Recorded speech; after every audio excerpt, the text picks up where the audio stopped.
Welcome everybody to the Drums Radio Afro House Conversation, and it's another special, fabulous group panel. And once again, it's another fabulous conversation, something that needs to be said, something that needs to be heard. And a lot of these conversations, and the reason why we're doing these is to really talk about the stories that we feel really impacted what Afro House is today and how it began in the past in its former nuances, such as SA House, such as Tribal, such as Khaya, and all the other genres that it was indicated as before. But how did we get here? That's what we're trying to say today. And with me, a phenomenal panel of individuals who are rich in the heritage of how we got to this point here. I'd like to introduce you my full panel here today, who've all joined me. I'm going to introduce them individually, let them speak about themselves, who they are, where they're from, and how they got to the UK. And then we'll get into the conversation right here on Drums Radio, the Afro House Conversation. I'd like to start first and foremost from someone who's a well-known orator in the UK scene, one of the major brands out there that, you know, kind of recognizable and doing a lot of business and stuff here, pushing the SA House sound or the house sound or the Afro House sound, depending on which line we're sort of lining in at this moment in time. Let me introduce you first and foremost, the first gentleman to speak, Khaya. Welcome to the show. Please tell us. Thank you so much, guys. Yeah. Please tell us a little bit about yourself and tell people about who you are. Okay, cool. I was born in Zim. I was born in Laudi, Zim, and had a lot of affiliation with SA, being as my dad traveled a lot, and he was he used to work in the mines a lot in SA, Rustenburg, Salibi Pique in Botswana, and then, you know, then moved to SA for a bit, well, for a while, moved to SA, and then from there came over to the UK. Yeah, it was 2003, ages ago. Yeah, so and then from there, you know, just kind of it was quite different then, and kind of fell into the lap of some of the amazing gentlemen that are here still who are doing their thing, like Bandra, Laudi, Mkhukwini from Kasilov. They were doing, you know, they did some crazy parties, amazing parties, and I literally just kind of, without them knowing, they became my mentors for in terms of events and hospitality. And then we formed Monate with Z, a good friend of mine, and Logic Senya, a good friend of mine. That was in 2013, because there had been a void, because a lot of the guys had left, such as some of the gentlemen that you're seeing right here. There was a void for about 5 years. I think 5 years, and Mkhukwini was still doing stuff. But in London, I think at that point there was a little bit of a void, you know. So we decided to try it out and just come in with an abstract kind of mentality, but just focus on the music itself. And yeah, we're here now, God willing. Fantastic. Thank you so much for joining us on the Afro House Conversation. Thank you so much for joining us here on Drums Radio. I'm going to move slightly to underneath me instead of going along like a regular, because I like to be a bit different. I'm going to introduce one of the gentlemen I believe is like instrumental in what was the scene at that point and moment in time, and someone that's joined us all the way from the southern regions of Africa, below the equator. His name, Mo Laudi, and I'm hoping I got it right. Please introduce yourself. Yeah, it's always well, yeah, it's always difficult. Like, you know, like I created this name Laudi moving to London because it's difficult for people to call my real name Ntabe. So Laudi is like a praise name, like Madiba has, Nelson Mandela has the name Madiba, and so it's kind of like Madiba. It's simple.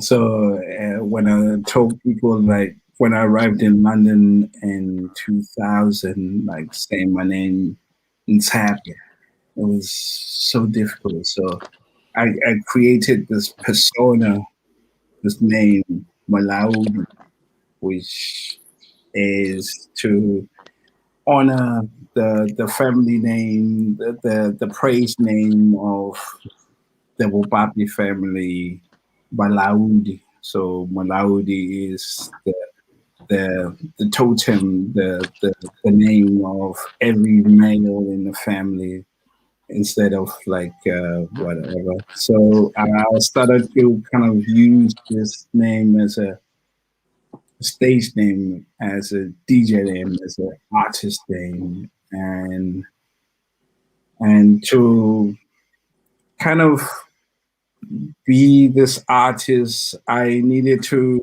connect with my roots. At the beginning, I wanted to just be in London and to connect with the scene in London, uh, London is happening. But when I arrived in London, I realized that London doesn't have what we have. Nobody cared about what we had. I remember like one of the times trying to DJ in London at the beginning, when nobody knew what South African electronic music was. There was traditional music, right? You have the Johnny Cleggs, you have all the sounds, and coming with like, oh yeah, I've got this new electronic music, but then nobody cares. And it's either you are traditional music or house music.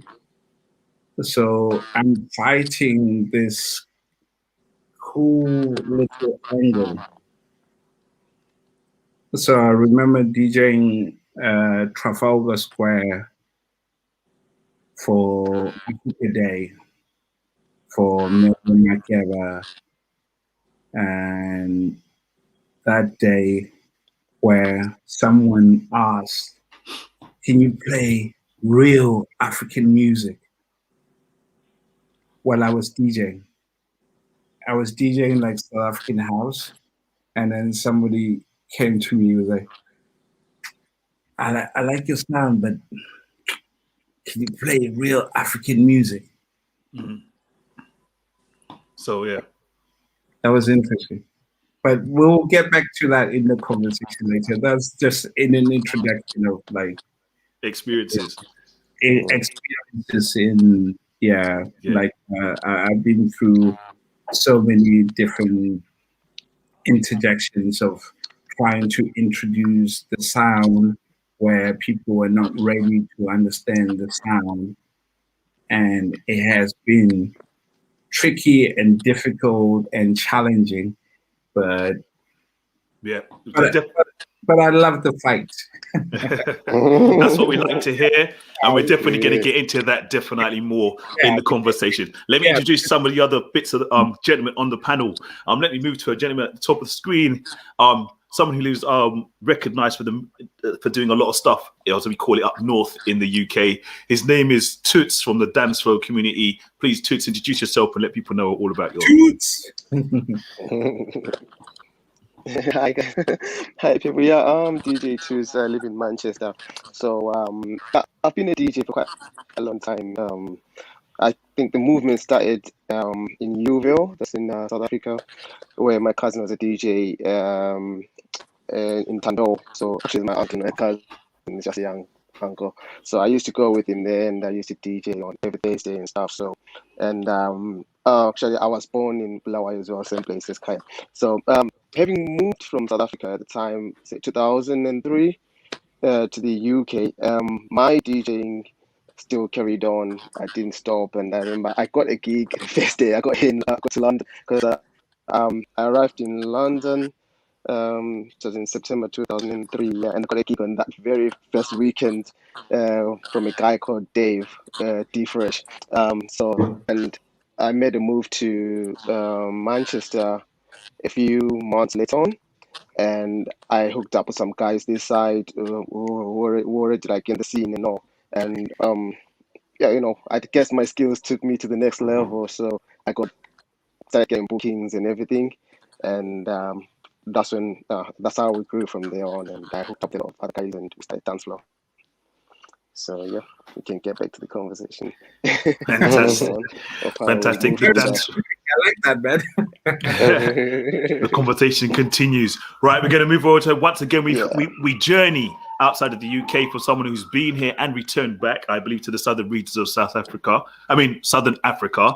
His name, and I'm going to get this right this time, DJ Brundra. Yes, that's correct. Wait now. Just imagine saying ra ra ra. Yeah. So yeah.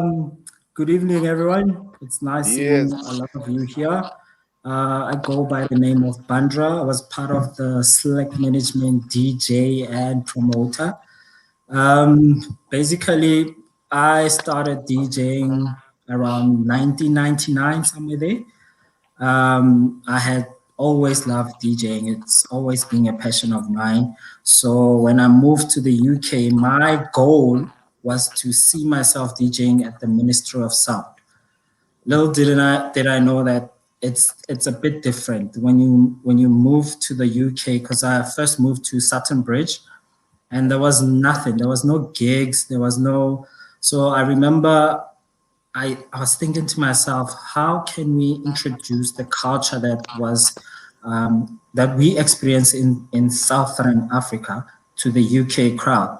That's when I met the Select Management crew, where in 2005, I told them, like, I want to be part of this crew because I could see they were moving. They were going into spaces that we thought was impossible, you know, for somebody who was coming from Africa to the UK.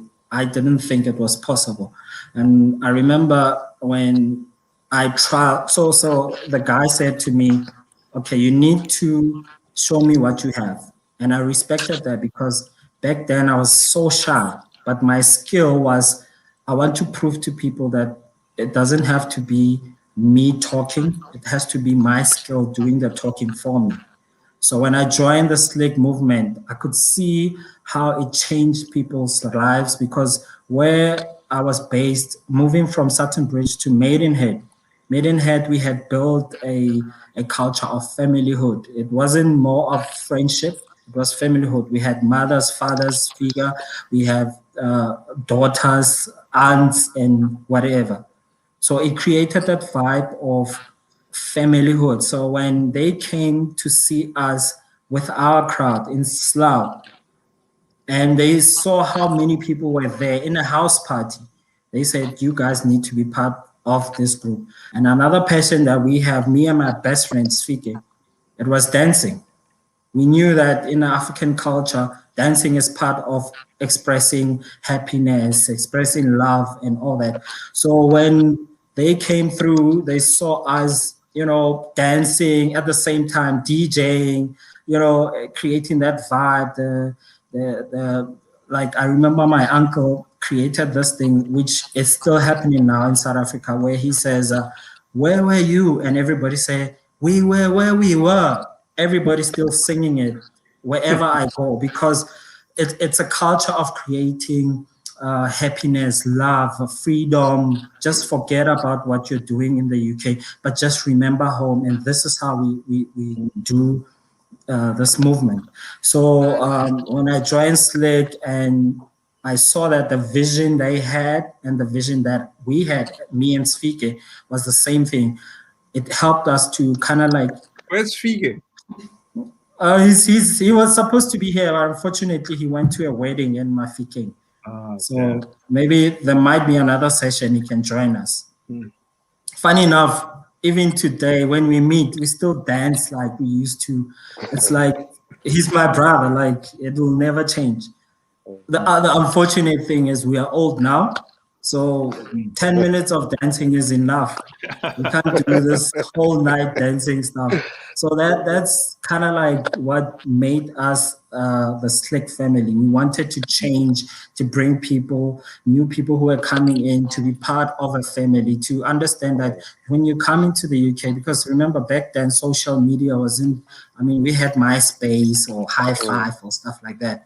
So we needed to meet people, you know, kind of like engage, exchange phone numbers. And that's how the whole thing happened from my side. Fantastic.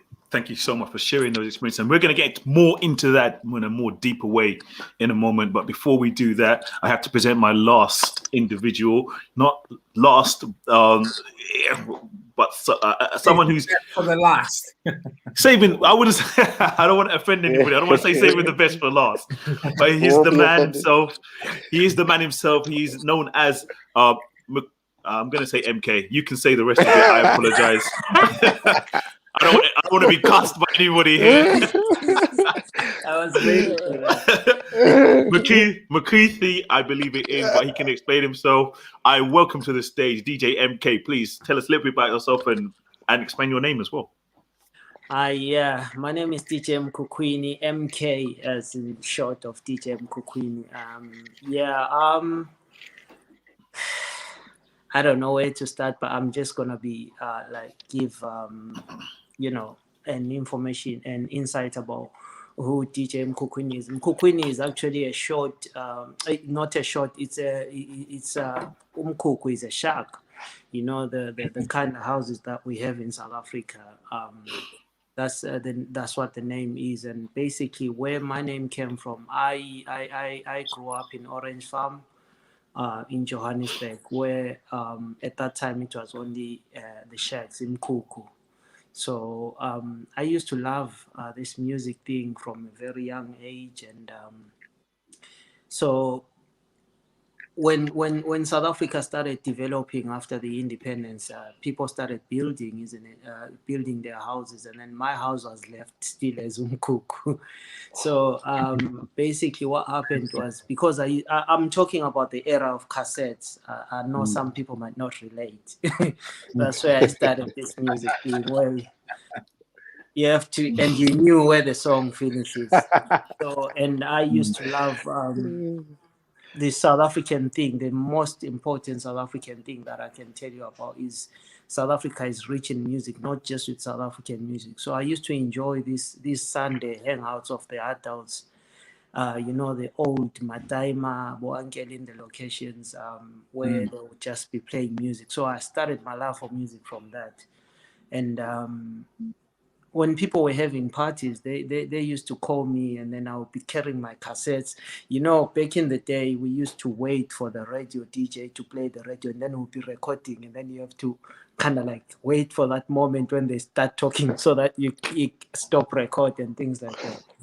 So everyone started calling me. My real name is Ndumiso Dlamini, by the way. But people, not anyone knew my name from Orange Farm.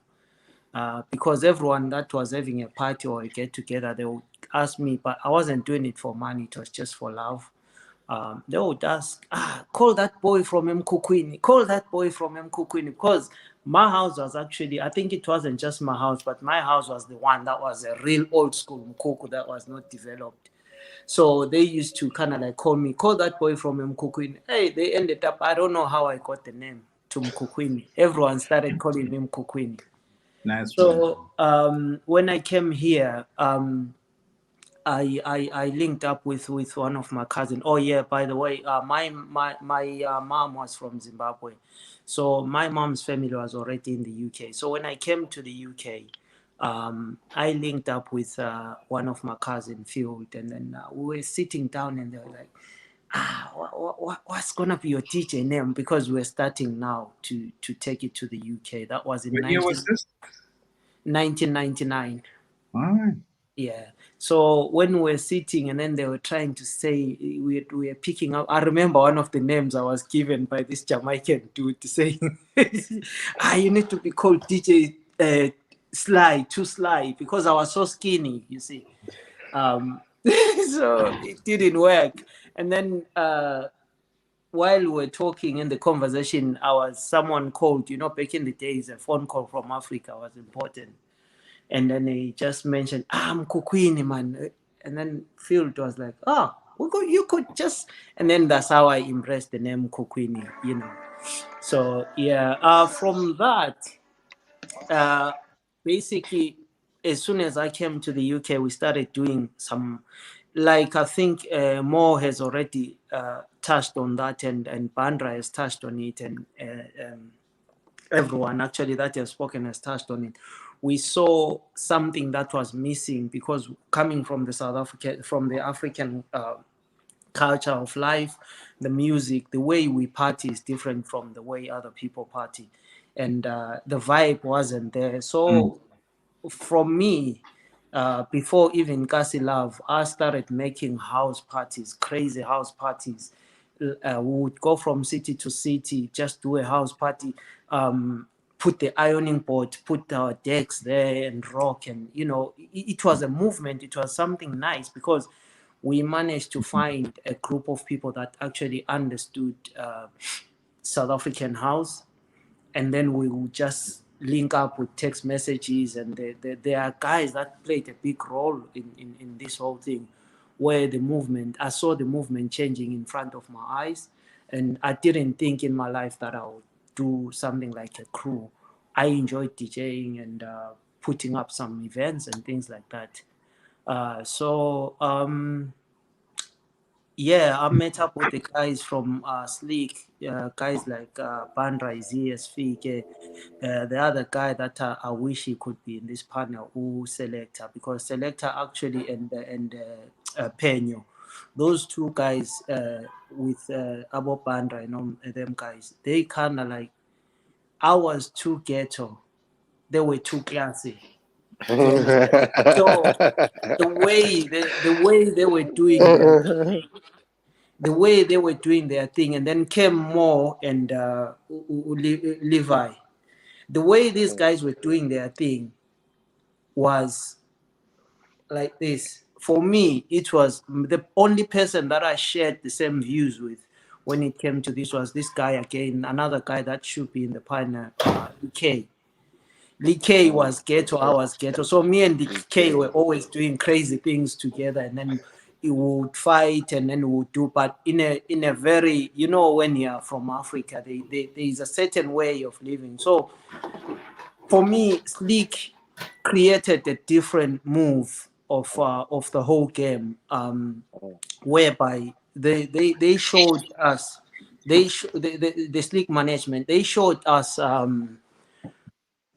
how we can actually make it bigger, because our vision was smaller. My vision was pushing music, you know, but their vision was more on a business side and more on a community building side, whereby I don't, even up to today, I don't think anyone could do what those guys did, because they were pushing their thing, but it kind of like brought South Africans, Zimbabweans, even the Jamaicans, and all this. It brought black people together. So and there was the Joburg project, Abomo and Levi as well, and another guy that I think is here as well on the panel, Toots. Me, I like to kind of like clear pens for people while they're still there, because this guy, I think my first international event, I think I booked Toots. It was DJ Bongs. Yeah, I think it was 2003. Is it Toots? Yeah, that's the first time I brought a South African artist, because before we were using our local DJs and doing our local thing. So when Toots came, this young friend of mine, Mavusana, introduced me to Toots, and from that day, I'm always working with this guy, and he's always pushing whatever I do, and we always in support of each other, and there are quite a lot of guys, because this thing is bigger, like you say. We'll talk about it more in the conversation. But for me, it kind of like, because of the love of the music and the love of house, to say, because what the loophole I saw sorry, maybe I might be longer. The loophole I saw was on the Slick management in their board.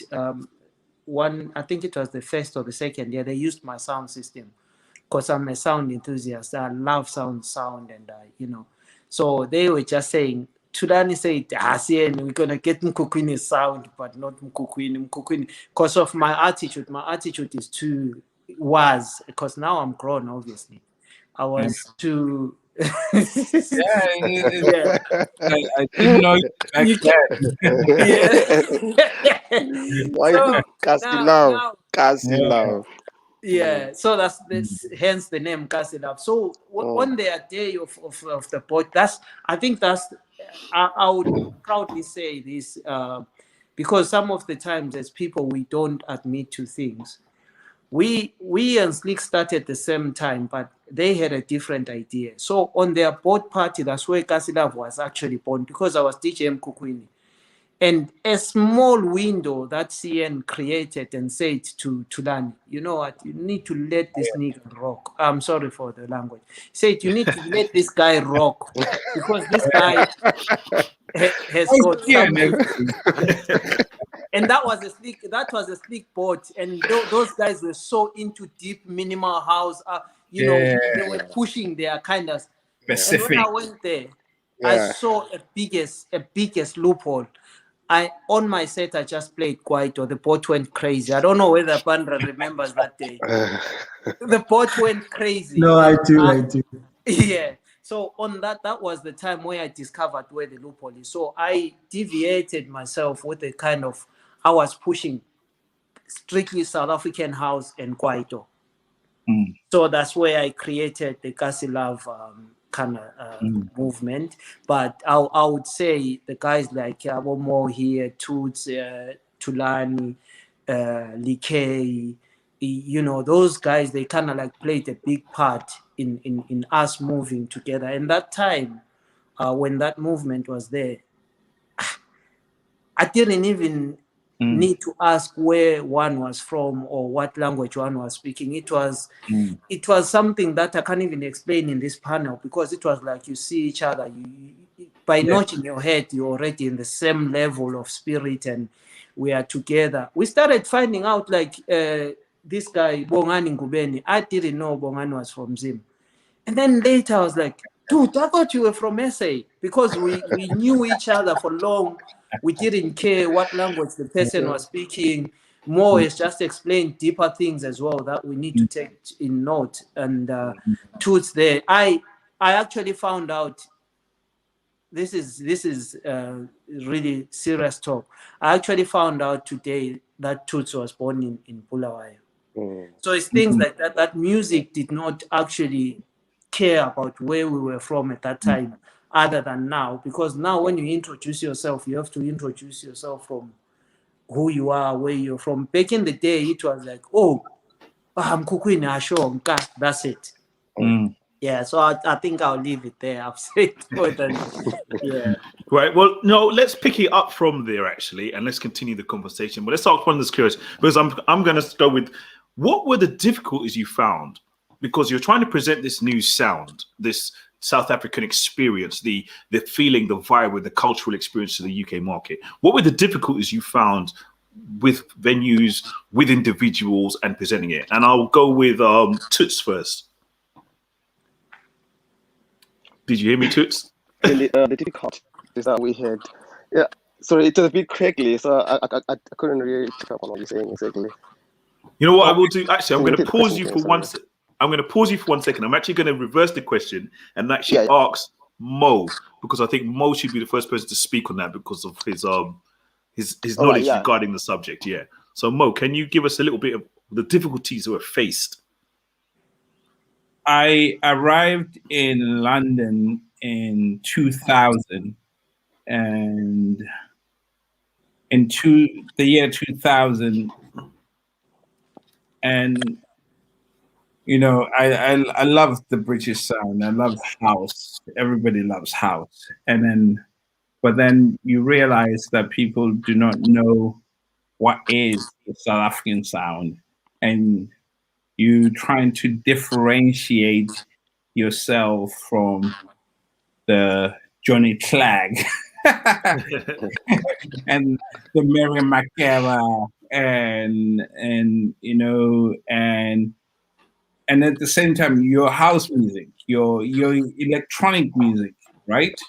And then so what is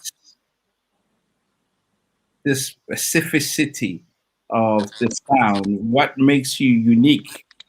Like, why do you stand out from everyone?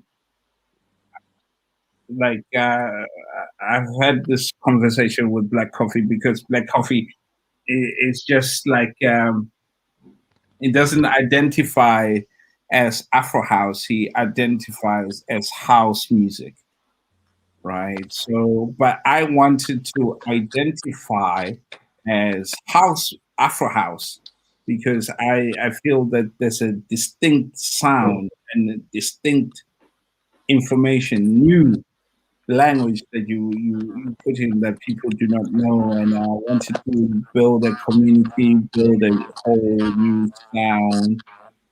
And at the time, there was no Afro House in around 2000. Nobody was calling this sound Afro House. It was There was South African house, there was funky house, there was like UK house, there was like all this different Chicago house, but there was no Afro House. And so to position yourself going to a club looking for a gig, it's difficult. You have to battle this positioning of who are you bringing? Who are you? And who's going to come to your show? Who's your crowd? And then remember this racism. Now there's all this. Let's be. I want to be real. Yeah. You would have experienced much racism at that time because clubs weren't being released to black people. Let's be real. Yeah, we're not trying to hide the fact that it was the case. Dude, now people realize the whole thing about George Floyd. It's like, you know, even my mom was like, "Why are you crying for George Floyd?" My mom said this like last year, and then now my mom recognized who George Floyd and what George Floyd means to society, and people do not realize the pain of the day to day. Dude, I used to go to a club, and then I go to a club and I've got 3 guys with me, and they say you can't come in. And then I go around the corner, I go to a bar, and then we hang out and we chill out, and then we find 3 girls, and then we go with 3 girls back to the same club. Yeah. Like, hey, welcome, guys. Yeah, because, dude, the racism is so huge in the UK, all around Europe. It's, you know, there should be a track called "Decolonize the DansFlo,"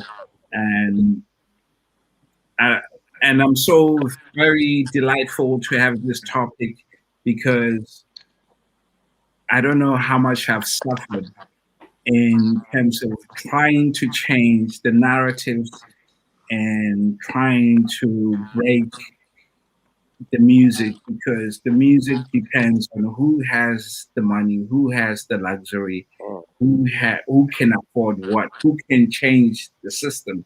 So back then, it was so difficult.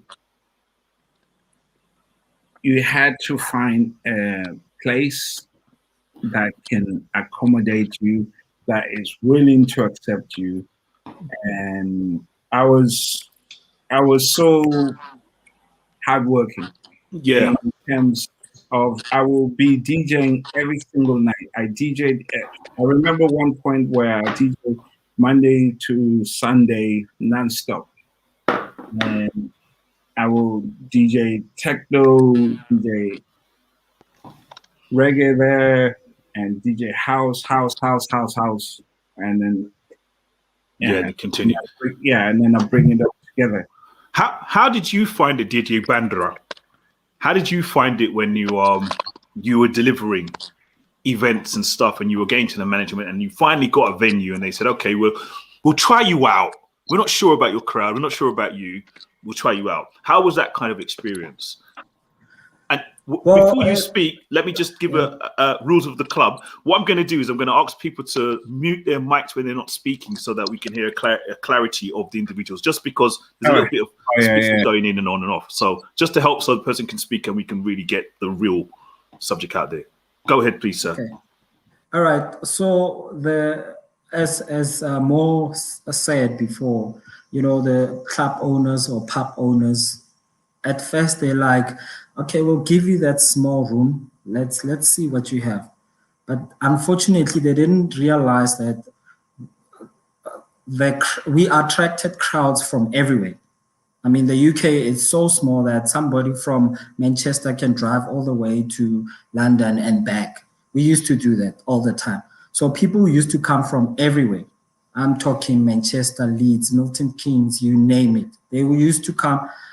And the club owners used to feel overwhelmed because the crowd was so many of us. We used to sit outside being like, what are we going to do? Because this place is too small. The venues that we wanted to get, we couldn't get because of systematic racism. We know it. You know what I mean? But the places that we used to get, we used to make sure that we're going to take as much pictures as possible, videos, let it go viral so that when you go to the next one, you can have video evidence to say, yes, this is what we did before. So come on, give us something bigger. And the funny thing again is Africans we don't party until 2 a.m. and that's it. So come 2 a.m., it was chaos. The pub owners didn't understand that our culture is we want to see the sun coming up. So after there, we'll go to somebody's house, take more videos, take more pictures, so that when we go to the next venue, it's easier for us to say, okay, right, this is who we are, this is what we want to do. They ask us, so what are you bringing to the table? We're like, this is our CV, look at it. And they used to be so surprised how many people travel. I mean, people used to travel, book 2 days off, come from Scotland, book a venue or sleep at a friend's place, just to have a night out with fellow Southern Africans, And every time we tried to spice it up to make it different. I remember when we introduced Shay on percussion, stuff like that. So it made them realize, like, hang on, these people, they're a big crowd. Let's give them a chance. I mean, boat cruises were like amazing. Our boat cruises were big. People used to, and this is where I talk about the slick management family, because I remember people calling us to say, hey, I'm in Oxford, give me tickets so I can give to my friends, so I can sell to my friends. Some would say, I can't make it, but I'll pay for 3 tickets and you can give it to people who want them. Because they understood that we are trying to create a culture of fun, love. People can just go there and meet new people. Nowadays, I see there's a South African in the UK group on Facebook. So it's easier to connect with people. But back then, with your high five, you couldn't do anything. It was all about text or phone call. So those were events that kind of like brought people together. And because each DJ in the crew was different, some will play kwaito, some will play house, some will play deep house, some whatever. Everybody was catered for, It was catered for because we knew the main goal is to make sure that people in the UK, doesn't matter where you're from, you feel the sense of love, you feel the sense of unity. And from there came marriages, kids, friendship, best friends, and whatever, you name it. So basically, what happened is that from the journey of a kind of like a family-orientated kind of feeling and a vibe from your arrival, like, finding people who looked like you or understood you and became you, and you became unitized as groups or small groups and pockets, that then delivered a scene of individuals who could party, rave amongst each other, which then created the families that we are now involved in or have kids from that era, that stuff of nature. Yeah, that's true. I see MK wants to speak, and I'm please unmute your mic. Absolutely, man. It's like I remember DJing and people meeting on the dance floor, and these people are married and they have kids together and they have children. So you've actually helped the world growth of South Africans and Southern Africans. That's what you guys have done here. Dude. You created that experience and that stuff. Before even more than that, like the UK funky sound comes from South African house. I'm going to come and do that, and I'm going to get onto that as well. But just deal with that right now, because for me, yes, there are. Let's name some because when you say something like that, we've got to back it up with music, what it is, and relations of that. We can't just say this is what happened. We've got to say. So please name some of the tracks that you can attribute to the Southern African SA house side that helped the funky house scene grow to its nuances and largeness that it did at that time and time period. I know. Go ahead. Oh, okay. There was a time when, like, the South African house just took over the whole scene in terms of house music, deep house, and it's still on the wave right now. South African electronic music is the biggest deep house sound in terms of Afro deep that is happening. It started, I could see it happening. I could see it start. I could see the whole evolution. And for someone who doesn't know or wants to, maybe listen to a sound or a track that they can specifically say, this is a track, and it's open to everybody. Like DJ Mujava, like Township Funk. Township Funk changed the whole sound of the UK in terms of what is UK funky. UK funky would not be UK funky if it was not for South African house. Like the Township dance, like all that rhythms. So you're DJ Mbuso as well. DJ Mbuso as well. He dropped. I can't remember what the name of the track. Mbuso. He was rotating every top tier radio station here, and people got receptive. People got more receptive to the SA sound and started moving the sound to tweak it. Also, maybe kind of relate a bit more to the UK crowd. You know what I mean? But what you guys are, guys. Let me before we continue, there's a gentleman that's joined us in the conversation, and I want to bring him in. He's been sitting at the bottom there, and he's not been a chance to speak because everybody's been there. He's late. He was late. So let me bring in V. What's please tell us a little bit about you and what's your thought process on that as well.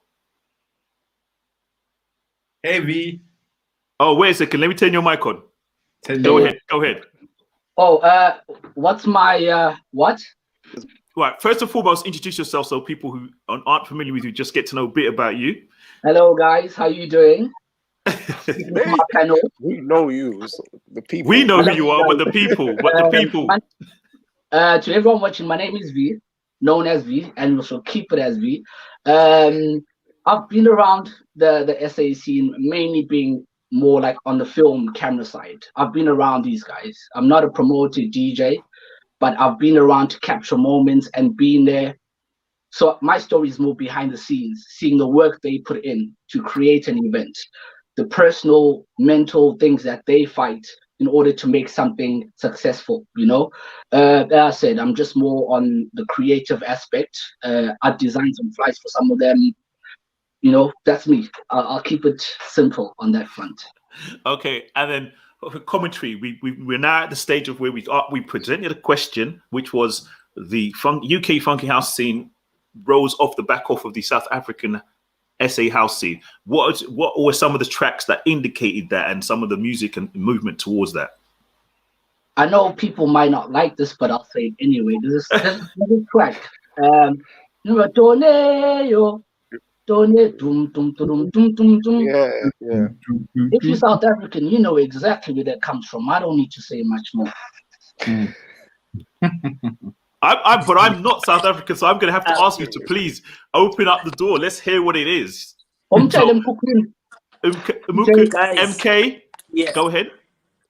Yeah, it's very interesting because I just want to take this opportunity to go back to the racism thing, whereby that's where the struggle. You can't talk Afro House or South African House before you can talk about the racism that we faced in the UK, big time. And I know that a lot of guys in here can relate, and that's why it kind of like brings certain feelings when you see other people benefiting from something that you've actually struggled to build. So basically, what I'm saying on my side on the how we used to get the gaps. Like I said, my family was already in the UK, and most of them were born in the UK. So I could never get a club with my accent. I could never call any manager and say I need to put, but I know all these guys here can actually say this. We've got even some of the video evidence.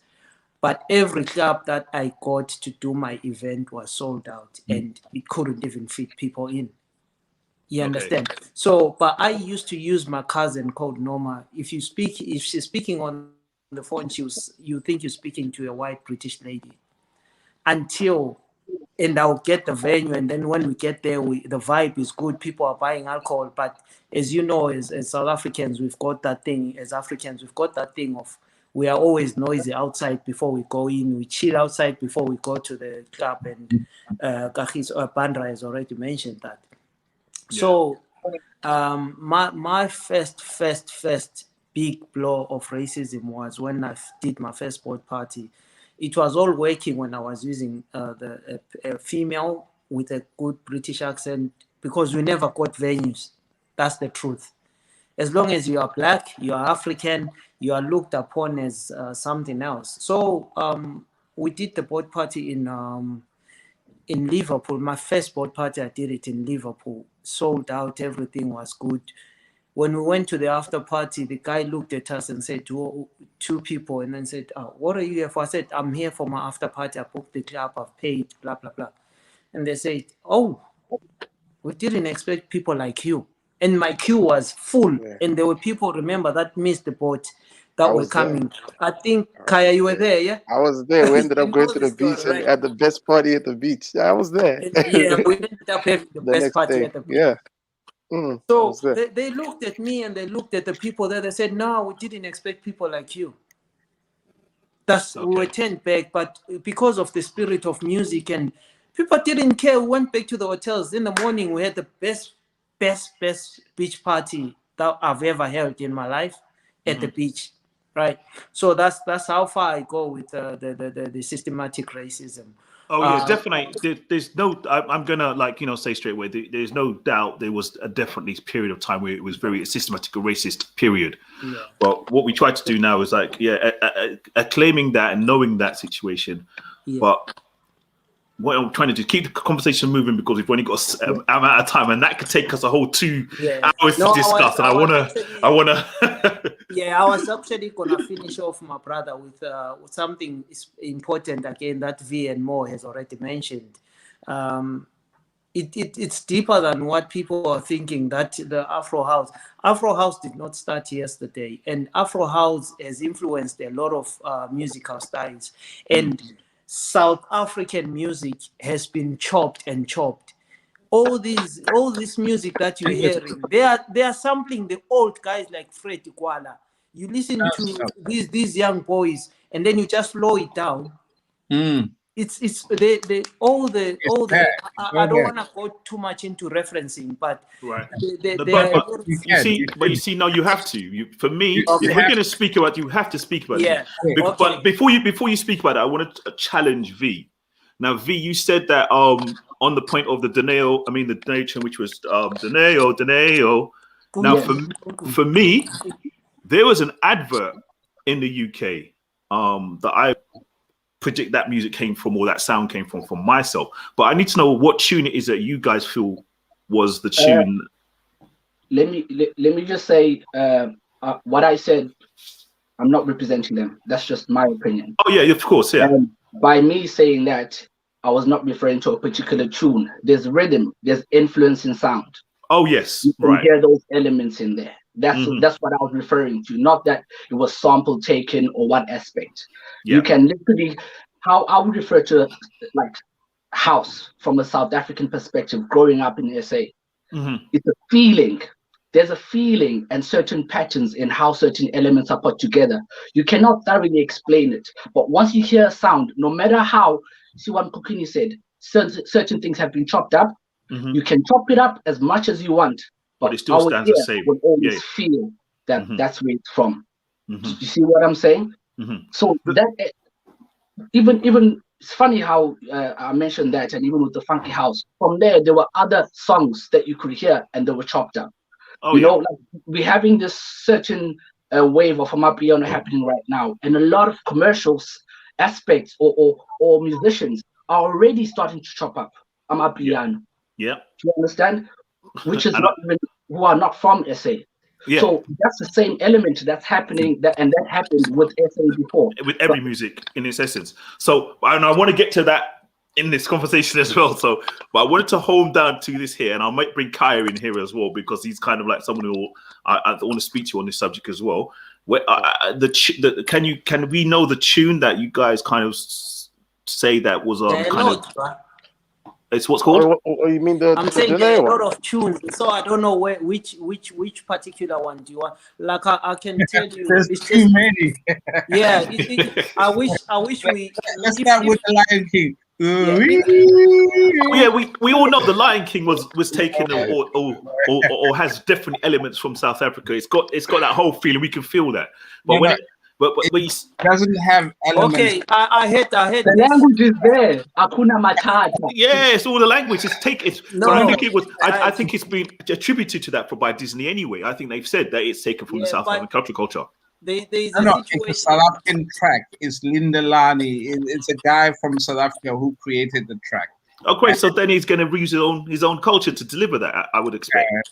So that's just one aspect. There's, but then wouldn't that be, because it's South African guy who created the track and delivered it, wouldn't he want to bring forward the South African sound, the Southern African feeling, the vibe, the culture, and put it forward to a massive audience that, that the Lion King has presented itself?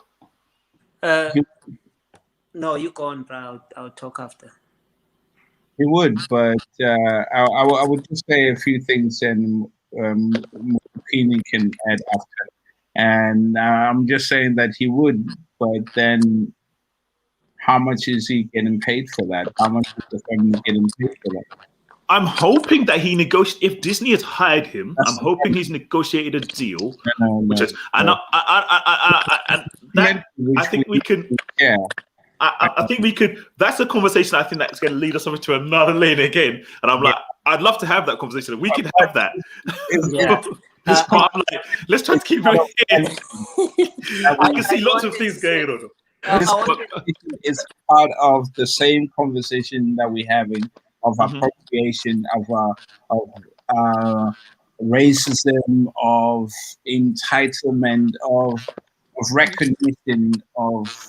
No, totally. And you know what? There is there's someone, I believe, I've forgotten his name. There was a guy that took music and sold it and didn't even give the rights back to the South Africans. And that's basically sometimes what music is. Music is stolen. No matter what it is, music is stolen. P. Diddy has cases, rap sheets this long with the same thing, right? So for us, music is stolen. That's a culture. I feel still. What I did with DJ Lag. Yeah, they've been choked. All right, and but with the figure to say P. Diddy. But once again, there's another one. There's another one that is actually deeper. The way I looked at it, I actually felt emotionally disturbed by it, whereby I'm sure V can actually relate, Toots can relate on this one. I myself have produced tracks for the guys in South Africa that have actually hit the number 1, number 5, up to number 10. But my name has never been mentioned because of that thing of, as long as I'm pushing my brother, my name is going to come up and then I'm going to be one of the producers. Until I stopped last year, I said, I'm putting my stuff on the shelf. But the third one that got me emotional when I was with DJ Spoo, we were just chilling. Actually, he was visiting UK. And then we're listening. I said, bruh, so how much did Beyonce pay you for this track? And Spoo just sat down. He looked at me and said, Mkhukwini, this is the real talk that I'm giving to you guys. That was an Afro House tune that Spoo did. He produced it, and Beyonce took it, and DJ Spoo just went on Twitter. This is what I found out from him, because I was like, this guy got paid a lot of money for this track. I'm not gonna say the track. I'm sure a lot of people know the track. And Spoo went online to say, I'm still waiting for my paycheck. Like, the lady did not ask for anything from DJ Spoo. The way that guy was attacked online, he said, Mkhukwini, you know what? This industry is set up to actually, we are not meant to win at all. Because it was his track, and Beyonce sampled it. Even if I play you the track and rewind, and you would know that's DJ Spoo. But once again, sir, I'm going to say to you, musically, that comes down to music management. If you give your tune, you've got to have the contracts. Khaya, who hasn't spoken, please come in, Khaya, and speak about that, because that's music. I'd just like to touch on that, because you brought up a very pertinent point about, for example, P. Diddy, and you're saying P. Diddy, the genre is big enough to do that. What's happening with SA House, what people don't realize is that SA House was at that point where it's not where hip hop is. It's not where, Afro House, not where the genres, everyone steals. You're absolutely right. But if you're going to chop a genre before it gets the chance to blossom and get to the top, to that tier, I mean, it just doesn't work like that. And it seems that because the numbers are quite small at the moment, but people have projected that, you know what, this sound is so good. It is so amazing. It's been chopped that over. sense of entitlement, it gets chopped before it even gets to the point. Now, if you're going to chop something, accreditation, I think that's all that people are asking. Accredit the right people and say, do you know something? Love this sound, give that. But you can't chop something, have no accreditation. These guys' families are not getting fed. People are putting their passion. And now, not only that, but the country that's creating the music, South Africa's creating the music, is not even getting the recognition. I think that's just too much. And it doesn't happen in any other genres, because you can't do that in bashment. The Jamaicans will not take that. Our government you can't do that in thing. You know what I mean? No, but it's not. But no, it's not the government. You can't blame the government. You got to blame the knowledge. It's the knowledge. If you don't know, no, stop, because that's not right. Because the government don't make you sign the contract or get you saved minutes. If you don't manage. Listen to my point, you get it. Okay. The government is failing us because we are supposed to be educated about these things. We are supposed to get, people need to be aware. I'm sorry, sir. Yeah. I'm sorry, sir. Yeah. You said the government must educate you. I cannot agree with that, because you should educate yourselves. Everyone has the issue of opening up a YouTube channel. I'm talking about, I can educate myself. I'm in a position to do that. But I'm talking about in South Africa, have you seen where the productions are happening? It's people that have got nothing, that have got no education, that have got no... They need the support, my brother. I agree with that. You need the support for someone to actually guide you, because the artists are being used as well in South Africa by other South Africans. By other South Africans, exactly. But the way we stop that is to have something where you teach or you educate the individuals. You can't rely on the government to do that. It has to be people from your, like the guys like you guys sitting here to educate them. I agree with you, sir. Like for example, how South Africa has changed the sound in the UK. The government cannot say, they do not know, and we know how the sound has changed, how YouTube Funky has developed, how Beyonce sampled girls around the world using Abantu. You said the song. you know, and how Guadalajara is used by what's the name? Sorry, I did. You phased out. You have to say again, sir. DJ Bongs. DJ Bongs. And who's the lady in the US who's doing Guadalajara? Rihanna? Yeah, even Beyonce as well. They're Even all... Beyonce. So all this is happening all around the world. Like healthcare is influencing. So what we are establishing here is that South Africa is a massive melting pot of great producers who produce amazing music that then is wants to be sampled by the rest of the world. Then we now have to come to the instance of how you then make sure people don't stop doing or actually give the right remunerations for that. That's what needs to be. It's not credit because, as someone said in the comments there, credits don't pay bills. It has to be remuneration. Yeah, it has to be money. And I think that's what sometimes we have to stop thinking about being that person who or that person who's like, oh yeah, I've done it to you and I just wanted to be recognized for it, and do it as a business. If I'm spending 7 hours at my 9 to 5, at the end of it, you don't go, thank you very much, boss. Thanks for the credit of working really hard.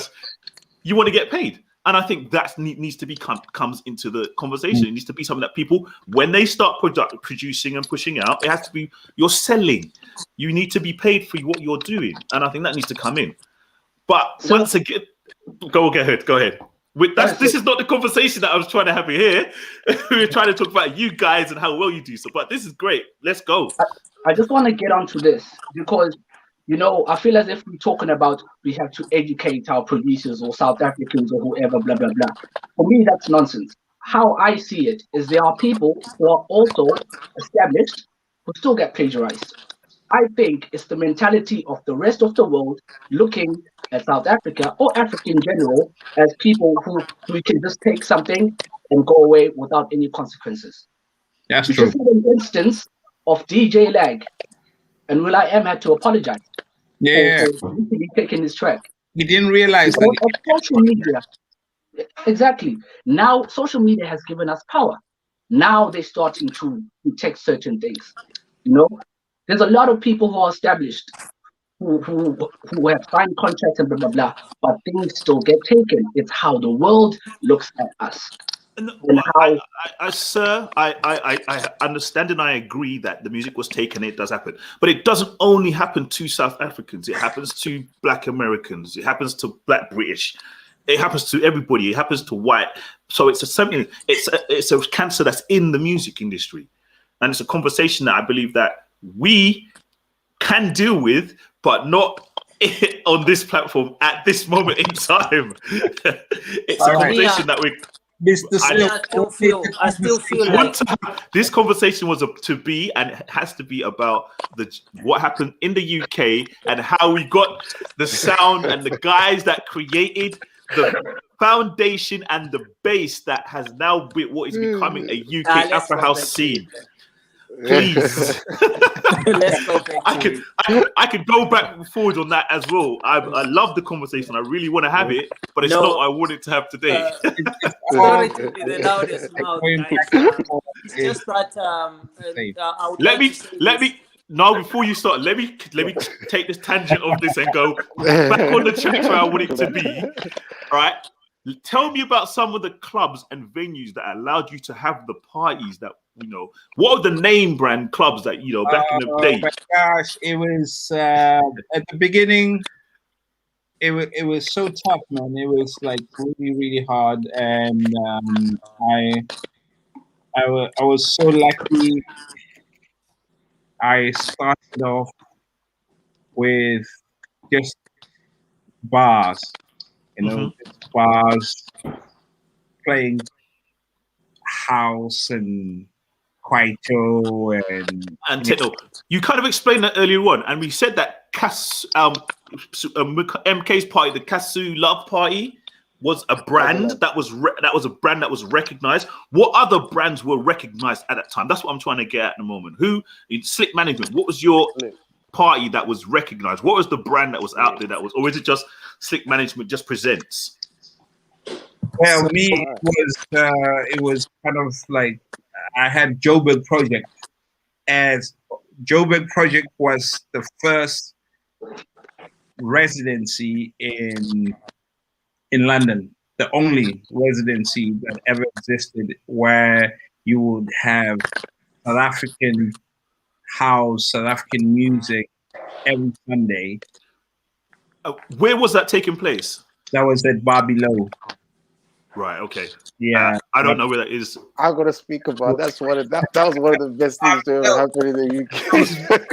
This is where I want to be. This is where I want to be. Let's have that conversation. Crazy. It was Sundays. I think you guys started that. I'd never been to it. Like UK, no one was doing Sunday gigs.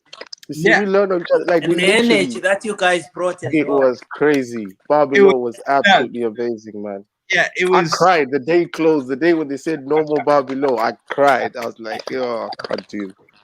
Yeah, it was like because I was teaching every other day of the week. I needed to pay my rent and Had to pay the rent. Yeah, like playing funk, playing house, like all trip hop and all the stuff. But on Sunday it was like a day that I could actually, breathe and play Kwaito house and my community. I would go around to the South African embassy to give out flyers. I would go out to different parties, house parties, and the South African community was very, very strong and embracing. It was like, it was home. It was like radical hospitality, a place away from home, a place where you bring together people from different countries. And it started with the South African community, then Zimbabwe, then, others, and Europeans and everybody else joined in. And then it just build on and build on. And every Sunday you had the South African captain Aaron Mkhukwini, the South African superstars. You had Yvonne Chaka Chaka coming through.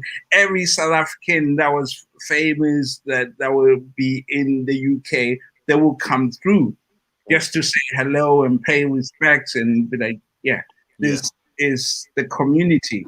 This is the history. This is what we're trying to invoke and make sure people are aware of. Yeah. When the sadness of the Barbie Lowhead clock was shut, what was sort of the next standard bearer, the next flag bearer to carry? Who was next to carry the flag further? Which event? They carried on. They all just carried on. I remember when I was in Milton Keys, Bandra was doing. They were doing crazy parties. Mkhukwini was doing his thing. I think so. It was a collective. Things was happening everywhere. Yeah, so it was sparking up everywhere. But I must say, Slick Match. But no, they swept everything. They literally, because I remember it was if it wasn't Barbie Low, then it was the Slick Management parties, and just the abstractness again that we spoke about is just the boat. I mean, no one those days was thinking about doing a boat, but not only do you do a boat, you leave the boat, then you go into the after party as well.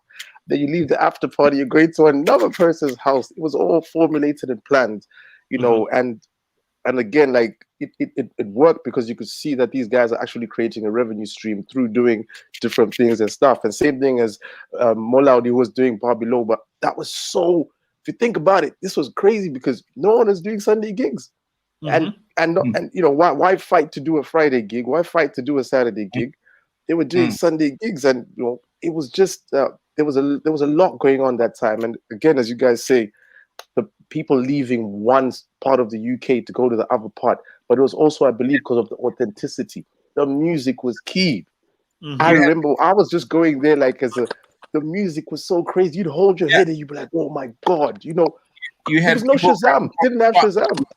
Driving down London just for one night. Yeah, one night, but the music would leave you. It was actually the music played a big part. So a lot of people forget as well. You just got there and you were wowed and you thought, this is crazy. How is this kind of music coming out?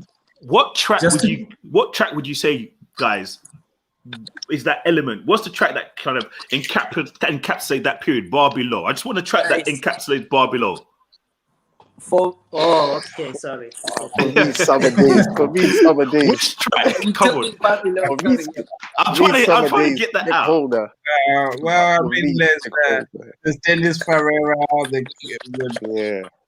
like the Cure, the Cause, and yeah, the Crazy. shows. Because you have this like house tracks that somehow encapsulate South Africanness, Mm. which is Yeah, like that was mad. that house music did, and that's how. Sometimes I feel like house is actually South African, like Chicago house is actually South African.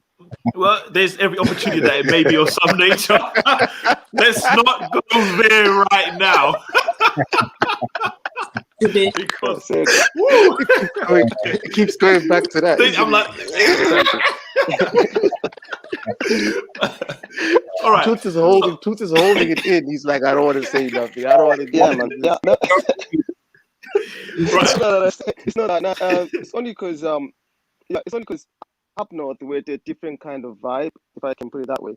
You know, in London, there was some kind of division between up north and down south, because the guys down south went deep into the housing, and up north was a bit more commercial. If I say commercial, like even when you go to South Africa, there was at that time there was deep house and commercial house. That's how people used to kind of separate themselves in a way, and that's how DJs here as well separated themselves in a way in groups. So I'm not lying about that. And at that time, well, I'd say little house parties played the major role. And big up to the guys who used to bring artists. And when I say artists from South Africa, I don't just mean house artists. I mean like Mafigis or whatever, you know, trompetes and stuff like that. Because that, you know, they actually gather all Southern Africans together and other Swing entertainment. African Gibson. nationals, you know, from other parts of Africa. So that will give us a chance as DJs to play our house during those gigs, you know, to a wider audience. Some of them didn't really like house at the time because they wanted that traditional music or something, but that will give us a chance to play something new. Yeah. So Who you coming back speaking about, Alpha? to the Afro House side, you're going to I was going to say, so up north we had a more commercial side of house, or South African house, if I may put it that way. You know, the likes of DJ Cleos, DJ Cloaks, stuff like that. Whereas down south, if you played what you were playing up north, you regarded as like, he's a commercial DJ. You know, there was that kind of thing at that time. And not that we didn't have deep house, we had loads. Some of the deep house that, because I used to link up with more. I used to link up with more. Levi used to come to my house. The vinyl would rock and everything. MK, we did stuff together back in the days and everything. Oh well. You know, and the other guys. I've even worked with Monate at some point on some of the gigs later on the stage. Shimza, yeah, you know, so I've worked with almost everybody around here. So sorry, there's someone speak. I was saying, like, to design a few of my flyers. Oh yeah, but I forgot to mention I'm a graphic designer and architect as well. Now I've stepped up to an architect now. So yeah, on the platform. So go. And we produced quite a lot of things as well as a producer too, because I worked with I remember Levi and Mo introduced Natty Nice back in the days. We did the track together. That was like 2000 and God knows, I don't remember. You know, so I've done quite a lot of stuff with all these guys. So the scene was growing in different dimensions, if I may put it that way, because up north we're bringing a different side of the South African house, and down south in the London areas and all, we're bringing also a different type of South African house as well. As I say, like even if you go now, there's still different types of South African house. You can't say you play deep house and you know, you go somewhere else, they may not relate to it. If you play commercial house, you go somewhere else, they might get bored of it. So true. So that's how it was back in the days. But then these big shows whereby promoters started linking with each other. Yeah. Or say you get a guy from Slick Management, wanting to do a show, say in the Midlands, and they'll link up with a guy, maybe say Standish or somebody, and they're bringing maybe Manu or whatever. Standish will play maybe something a little bit commercial, or you'd go deeper, whatever, and that will balance the crowd, because people have their own crowd following them, and it will meet up with maybe say Standish's side or say MK's crowd and whatever. Then that's how people started to integrate, and different sides started to link. So I think that's how the scene grew bigger. Up to now, it's also actually happening even now as well. Anyway, that's why you see when we're having our events, we try and book different DJs who play different styles of either house music or whatever. Could be my piano, could be house, could be Afro, could be commercial. We know who plays a certain type of music or certain style, or who's capable of handling that. Not that anyone can play everything. We can all play everything, but we know who's in love with that particular sound, and they'll deliver it well, and they've got a following through playing that kind of sound over the years, you know. So collectively, that's how the whole thing grew. Is that when, if we say that now, as you started to unite and find each other and sort of work together to try, as you start to see the scene can be bigger if we work together, you know, like something I must admit, I speak to everybody who I've spoken to, I've always been about, let's work together, let's push and let's build. Something I definitely do. But in the instance there, when you found that, is that when you sort of started seeing the UK influence coming involved and try to get involved or getting their own sound? I'm trying to see where the parallels started to run alongside each other. Do you get where I'm coming from? Like when because the UK funky scene was there. Yeah, it was already there. The UK funky scene. UK funky scene has been, it's coming up. You've got you've also got the South African scene, and there's music being, I'm going to use this word, borrowed. The music is being borrowed from the UK funky, from the South African scene, and you know, I'm going to put a track out there because I'm a track that I believe that a lot of UK people think is UK funky house. Is any track from Boosie. Because any track from Boosie, UK funky house people think, oh yeah, that's UK funky house, and it's like, I'm like, no, it's SA house. You should know the difference. That's also. Wait. Let Khaya speak to be doing that, and I'll come to you, Mo, and I'll go to you too. Right. It's very quick. I think it also it's influenced by the way that some of the artists are promoted here. DJ Pioneer, every time when Boosie was playing, she was linked with DJ Pioneer. You know what I mean? Pioneer is very big here. So Pioneer plays, Boosie's playing. Pioneer plays, Boosie's playing. DJ vocalist. So I think that's how the confusion might have come in. It might not have come in from a place of malice, but I think that a lot of people started. It's never malice. I think it's just slight confusion. Yeah. It's like, you know, they made it's the same. With, No, go on, sorry. Pioneer. No, that's it. That's purely it. Yeah. Okay, cool. With like Township Funk. Township Funk, Mujava, which is Pretoria House, that was considered UK funky, and I've heard it, and that was a big tune. That was humongous tune. Gals, people rinse that out on the radio.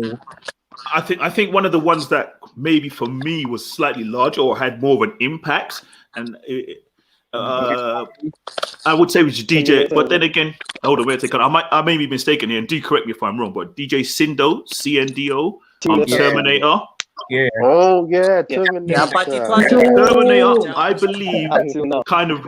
believe Terminator opened up the box to the South African scene, where people started choosing what chocolates they wanted, and were like, "Oh, we'll take all of these and use it as a South African scene." Township was before that. Sorry, say again. Township Funk was Township was before that, but Terminator really turned it up to another level. That's 2008. Yeah, there was everywhere in the clubs. It was just rinsed out before Cindy came over. Before Black Coffee came over, it was rinsed out everywhere, and you could see the drum patterns starting to change in the UK funky. I was playing at the Notting Hill Arts Club. Yep. And who were you DJing for?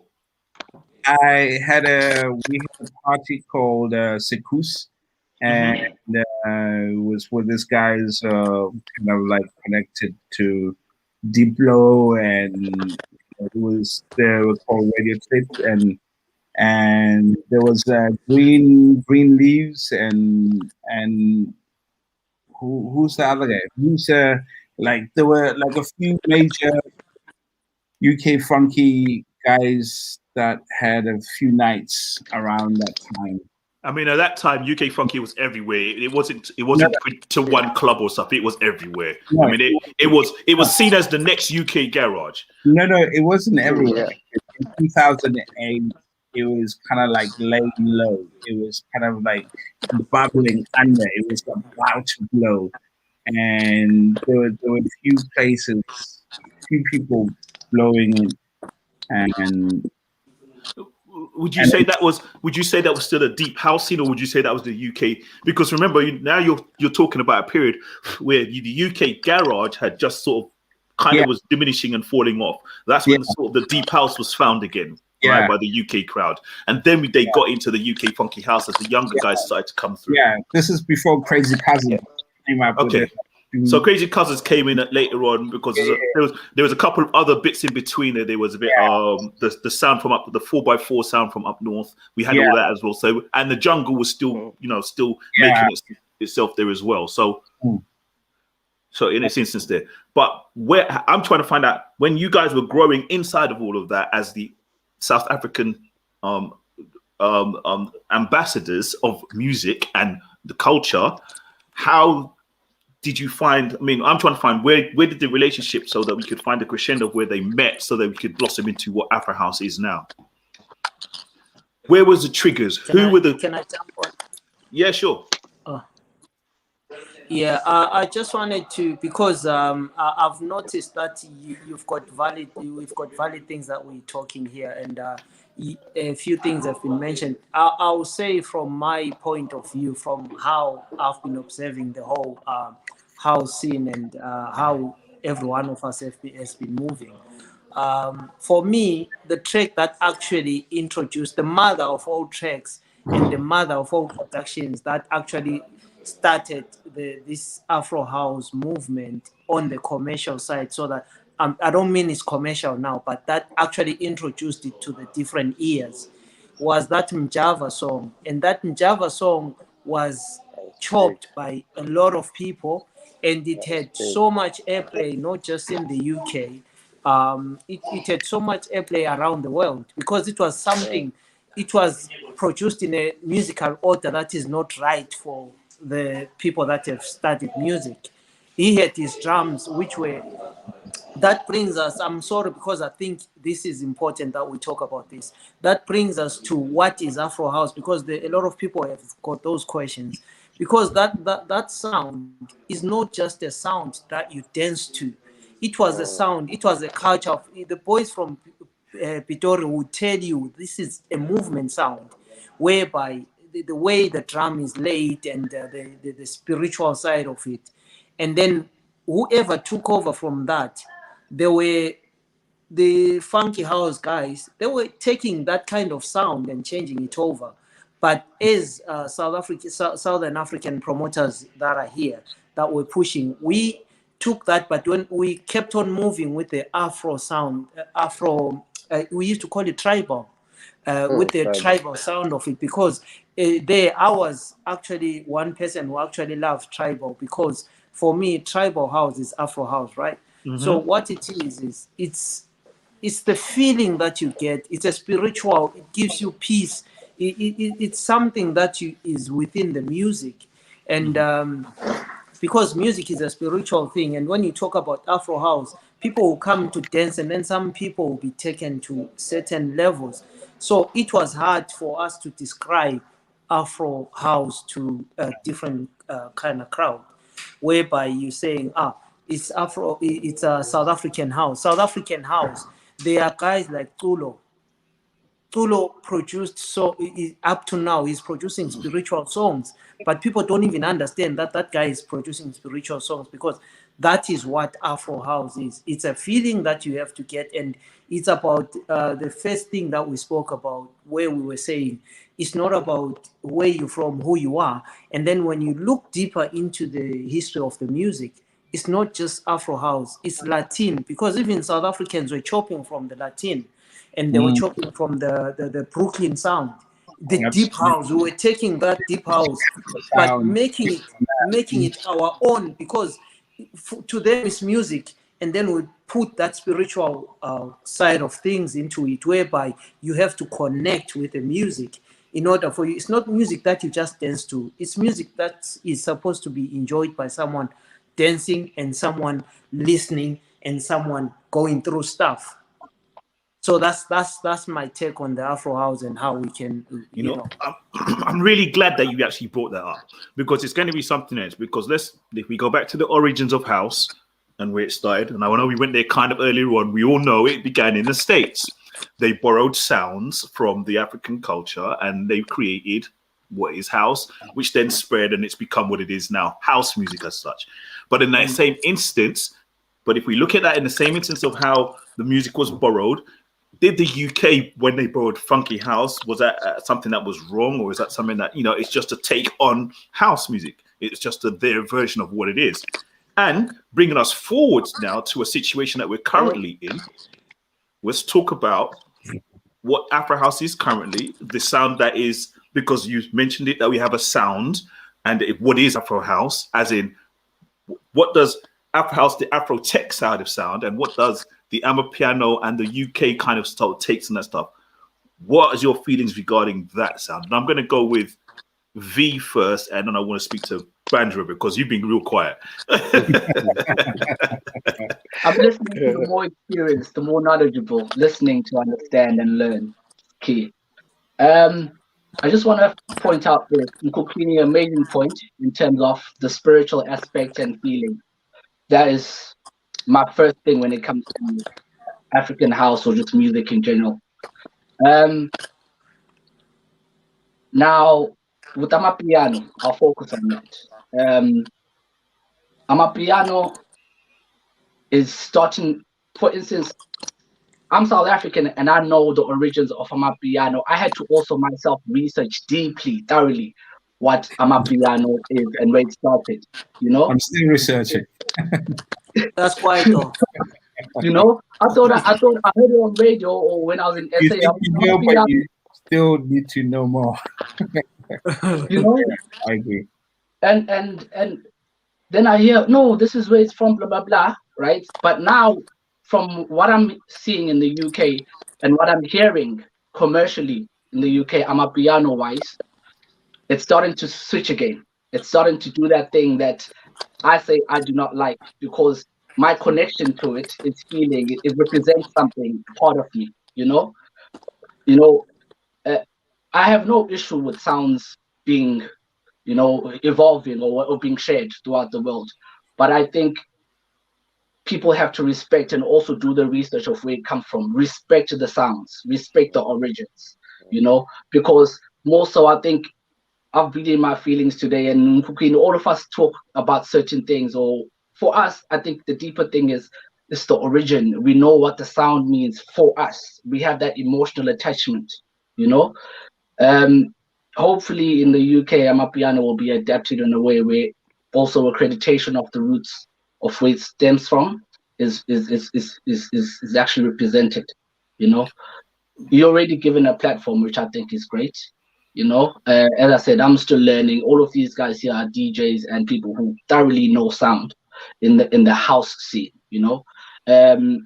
but I can only leave it to you guys to really lead and hopefully stand for it, I can probably say that it's that the Amapiano sound has been attributed to the South African region, or the southern region of Africa. It's definitely been attributed to you guys without fail.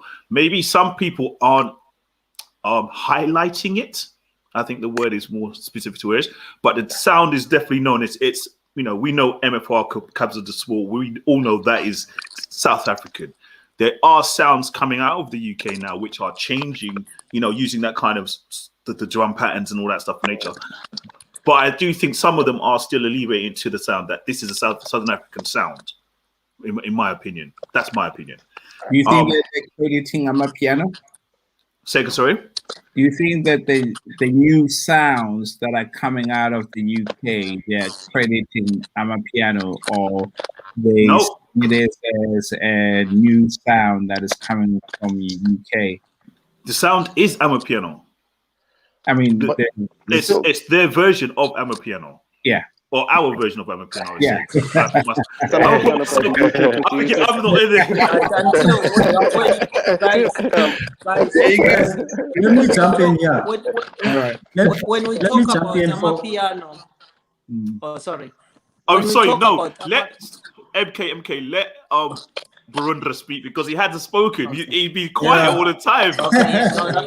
Okay, so my understanding of the sound changing, evolving, I believe sound comes from somewhere. So you get your bubblegum gave us Kwaito, Kwaito gave us upbeat Kwaito.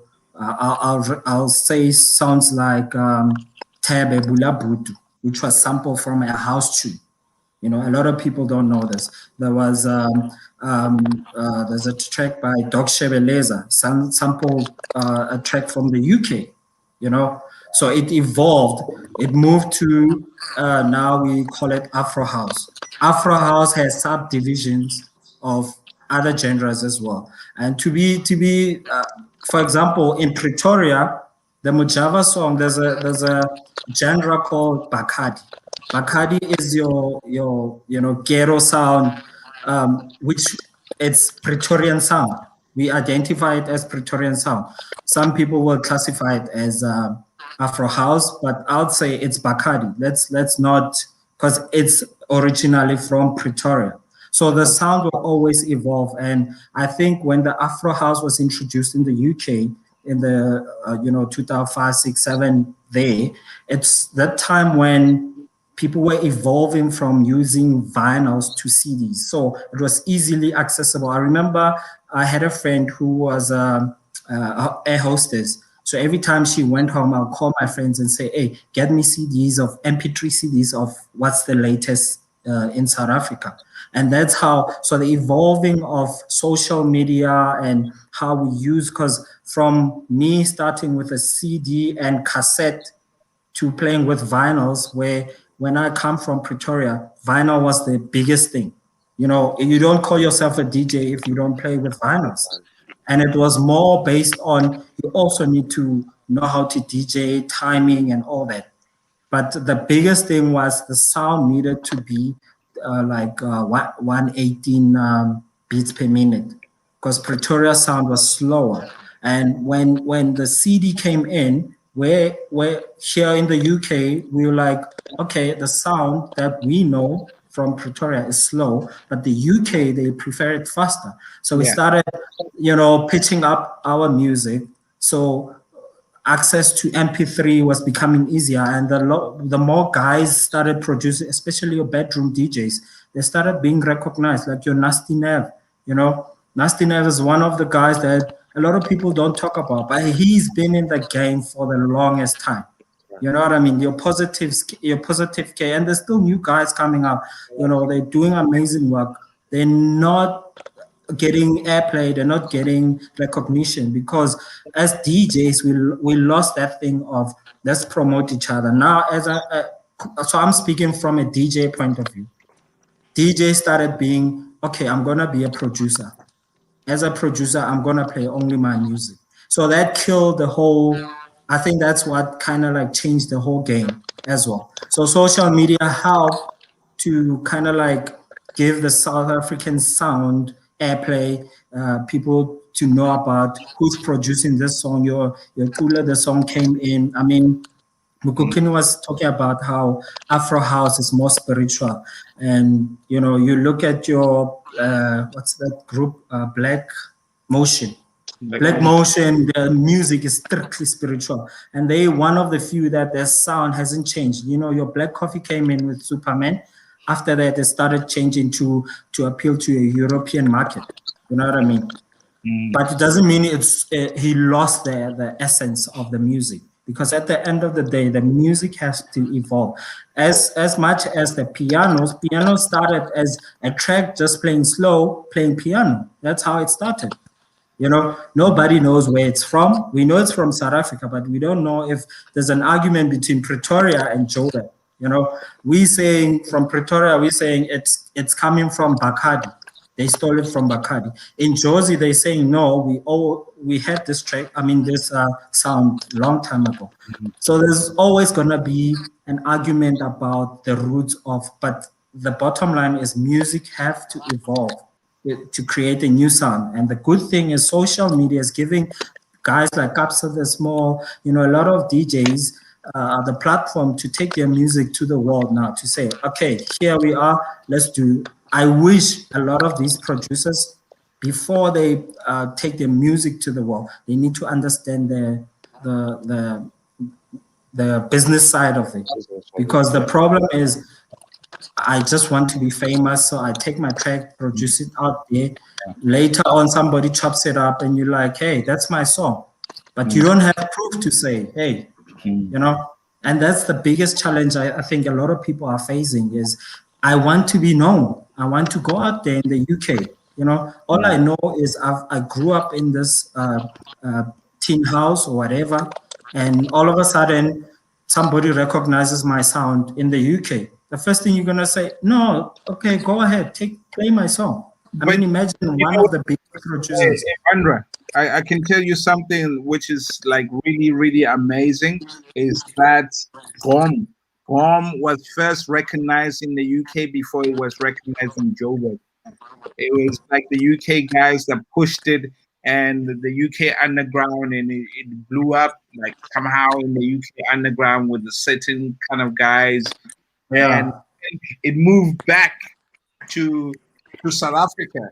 It was big in Durban, and then it became like a thing, a movement in the UK underground with a certain DJs. It was OK Malumku Cat who sent this tape to OK Sharp, and then it became this vibe within a certain amount of DJs, and then before it was even big in Joburg, but because it was recognized in somewhere outside, other people started to love it, and now it died again. There's which is something that I realize is as every region, whether it's Durban, Cape Town, Pretoria, Johannesburg, we have a certain sound. Like we know that Gom is from Durban, Bacardi's from Pretoria, but now there's this new sound, Master KG. We don't know the name of the genre, but it's from Limpopo. It's dominantly Limpopo. You know what I mean? Master KG, it shows that music evolves, you know, and each area has their own specific sound. You go to Mafikeng, for example, they play the most beautiful soulful house. Botswana, surprisingly, I went to Gaborone. They play beautiful music, local music, but we don't know the genre. You know, this is the biggest problem that I think we started classifying music in categories that basically should belong into one, because the African sound is basically spiritual sound. So it shouldn't be classified as, Afro sound or whatever. It should be spiritual sound from Africa, for example, because Laudi has been producing a lot of Afro sound way before your Black Coffees, you know, and we never talk about it. But if you look at it, Yoruba has been doing this Afro sound for the longest time. That South African artist started chopping his sound to play it down and make it as Kwaito, for example. You know, and those are the things that shows that music is taken from somewhere to create something from a different region. So we need to acknowledge those guys that kind of like played role. So so exactly what Barat has just Bandra has just said. Bandra has just said. Once again, music has moved. It was the culture. It was a culture that was created by someone in the States that has been chopped up once again here in South Africa, but then chopped up again in the UK, which is then chopped up back. Because I heard another story. I had a conversation in South Africa when I was in Cape Town, and the conversation was that UK garage was kind of very influential in what the style of Afro House is now. It was played in all the UK garage, just sped up, I believe, or slowed down. I don't know which way it was, but was it slowed down? It was slowed down and played in the taxi vans. Yeah. Oh, gunman, you know that track. Yeah, that's true. Sorry, Mo, we couldn't hear you. Kind of cracked out there, so you missed that. Like, there's a track that goes, "Oh, gunman." Oh, CP, gunman. it was called. We used to call Oh, it. gunman. Oh, gunman. Like, and it's like slow track. Because we used to call that the gong, isn't it? Yeah. Yeah. So Yeah. remember when Oh, St. Louis came out with the 45 BPM? Yeah. Okay, yeah. Genre. Good tempo. So that was UK garage, but Mm. instead of putting it on vinyl with pressing the 45 BPM, he just let it play at 33 and a half. 33, yeah. So it was slowed down, and we call it 45 BPM. That was a genre in South Africa. Funny enough. So people didn't understand that actually it's just he didn't press the button that says 45 BPM faster. He just played normal speed. You know? Can I add this thing on this, guys? I'm thinking while you are at this topic, you know the Amapiano. If you really study it and you follow music well, Amapiano comes from Kwaito. Kwaito came from samples of African sounds and American hip hop. You see, but we never really acknowledged that because the Kwaito was chopping a lot of. It was more like our own hip hop that we created, like the way Amapiano is going now. Basically, what I'm trying to say here is I don't see that it's a problem for people to chop Afro House or anything like that. The only thing is people need to acknowledge where they take from, because for them to chop our music, it means we are actually getting the recognition that we need, and we getting this. We getting our sound to different ears. So it's kind of like good. I'm going back to you, Mr. Silk, because I've been holding it. So in a way, I don't think we should be angry that there are some guys chopping. No, as long as they pay what they're supposed to pay, we are actually getting recognized. They're not going to pay. Yeah, they are not paying. They are not paying, but we are still getting the publicity that we need for us to, because Afro House is still an underground sound as we speak. Okay. So yes. for us to rush into, we had a certain debate. I can't remember where it says for us to rush into pointing fingers and saying you chopped let it bloom. If it's done 20 million, then you can talk. You can't talk about something that hasn't even been sold 20,000 copies. Because as long that's where, again, it takes me back to where I think I wasn't really understood well. I was blaming the government, not in a naive way or whatever. But what I was saying is our people really need to be educated about these things, because I've studied music. I know certain things. If someone takes my track, I'll let them. Bodhisattva said this the other day on a meeting. What's the point in you pointing and saying, my sound, and then they say, okay, I'll pay you this much. But if you let that song simmer and go to 1 million, then that's musically, that's how you make money. But we are not getting education so that we know about copyright laws, we know about our rights as artists. I've been a victim, a lot of us here have been victims for those things, whereby you do a production and you feel this track is good, and you give it to one of the guys that's on top because you want to be recognized. So it's things like that. But Afro House needs to be chopped as much as they can. But we need to know what is Afro House. There has to be that thing whereby whatever is being pushed, we know this is Afro House. This is just, it is electronic music, but it has the difference with it is got a certain feeling, and there are certain instruments that are laid in certain ways that makes it Afro. Because that goes all to the music, question of like, what is Afro House? Because Yeah. Afro House has moved from what is traditionally Afro House, and now is becoming even more Afro tech, because Afro tech did not exist way back then. And by Afro tech, you can see how many labels, techno labels, are starting to create a certain sound that they were not creating before.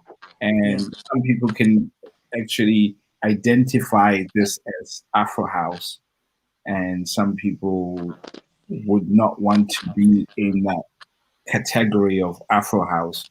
Because if I label myself as an Afro House DJ and I'm trying to get booked around Europe, it becomes difficult because there's not other Afro House DJs.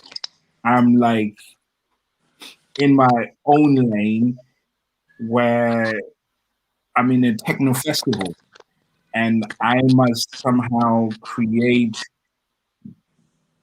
say that I'm going to be a part of this techno festival and I'm going to play Afro House. But Afro tech starts to sound more easier to some people. I'm sorry to interject here, but once again, I think we're doing this thing where we do this. We're trying to we try to maneuver our sound. Oh, that's not Afro House, it's Afro tech. We've got to stop doing that, and it's just Afro House.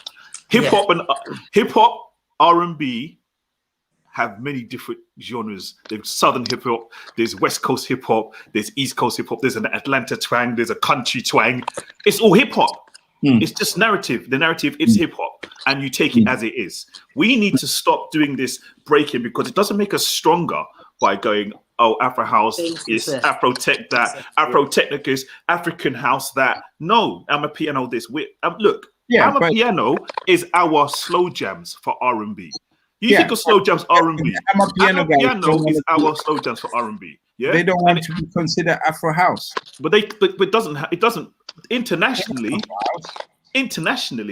and I'm talking from outside. And if we look at that, internationally, you're considered wherever the genre is taken. So the genre is currently taken between. Whereas if they don't do that, but Afrobeats is going to take it then, because Afrobeats took Gom, right? Afrobeats took Gom, and then Gom disappeared, right? Taking everything. But let me go through the journey of what will occur. Afrobeats took Gom. Where is Gom now? Let me do it properly. Where is Gom now? Yo, Okay.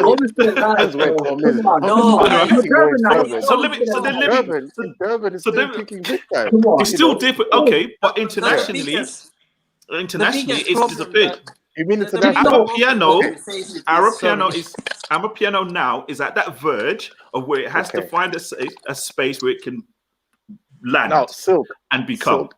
Go ahead. Do you mind if I interject? And this will answer. I've just seen in the comments there. M.Patrick was asking. Says the West Africans of Afrobeats is a viable industry in the UK that has influenced the culture that people follow. Why do they think the Southern African industry has not become mainstream? And this will maybe also have an impact on what we just asked.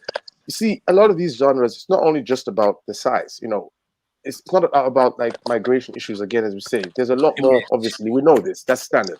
All right, the Southern African community is quite small, but however, a lot of the other genres, even especially in SA, they've got a cycle, a revenue stream that keeps things viable.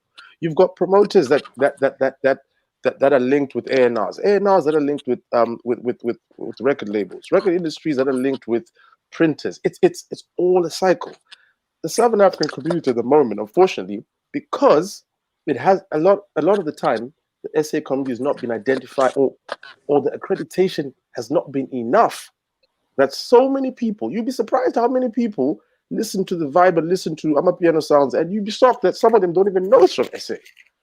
A lot of people, it's still quite new. So in that sense, there's no, it can't be viable. You can't create a revenue stream off something that is not necessarily recognized. Afrobeats is recognized because they can create a revenue stream in that sense. They've created a business model of the fact that they said this is our sound. But if there's contention within the own industry itself, where people are saying already, they're chopping up a piano, they're doing this, almost taken, all these things, then you can create a revenue stream. Because these guys, for example, you hear there's a gig in Hackney with 400 non-African or non-black people having a gone party, and you're like, how is that possible? It's been promoted silently, quietly, somewhere different. And where it would be nice to say, oh, guess what? Let's look in the UK. Let's find out who a Southern African DJ is. Let's get that person to come in. Let's get that person. Let's do that. That way, the sound is evolving to the people. Then you can create a revenue off that. But otherwise, you can't create a revenue off a sound that is still being, they're trying to structure the identity of it, if that makes sense. No, tell me, it's a cultural thing. And please turn your mics back on, because I turned them off so that that point could be heard. I think once again, Toots, go do you on, want to go on, Toots? Okay. Can everyone let's turn our mics off so that everyone can get heard, right?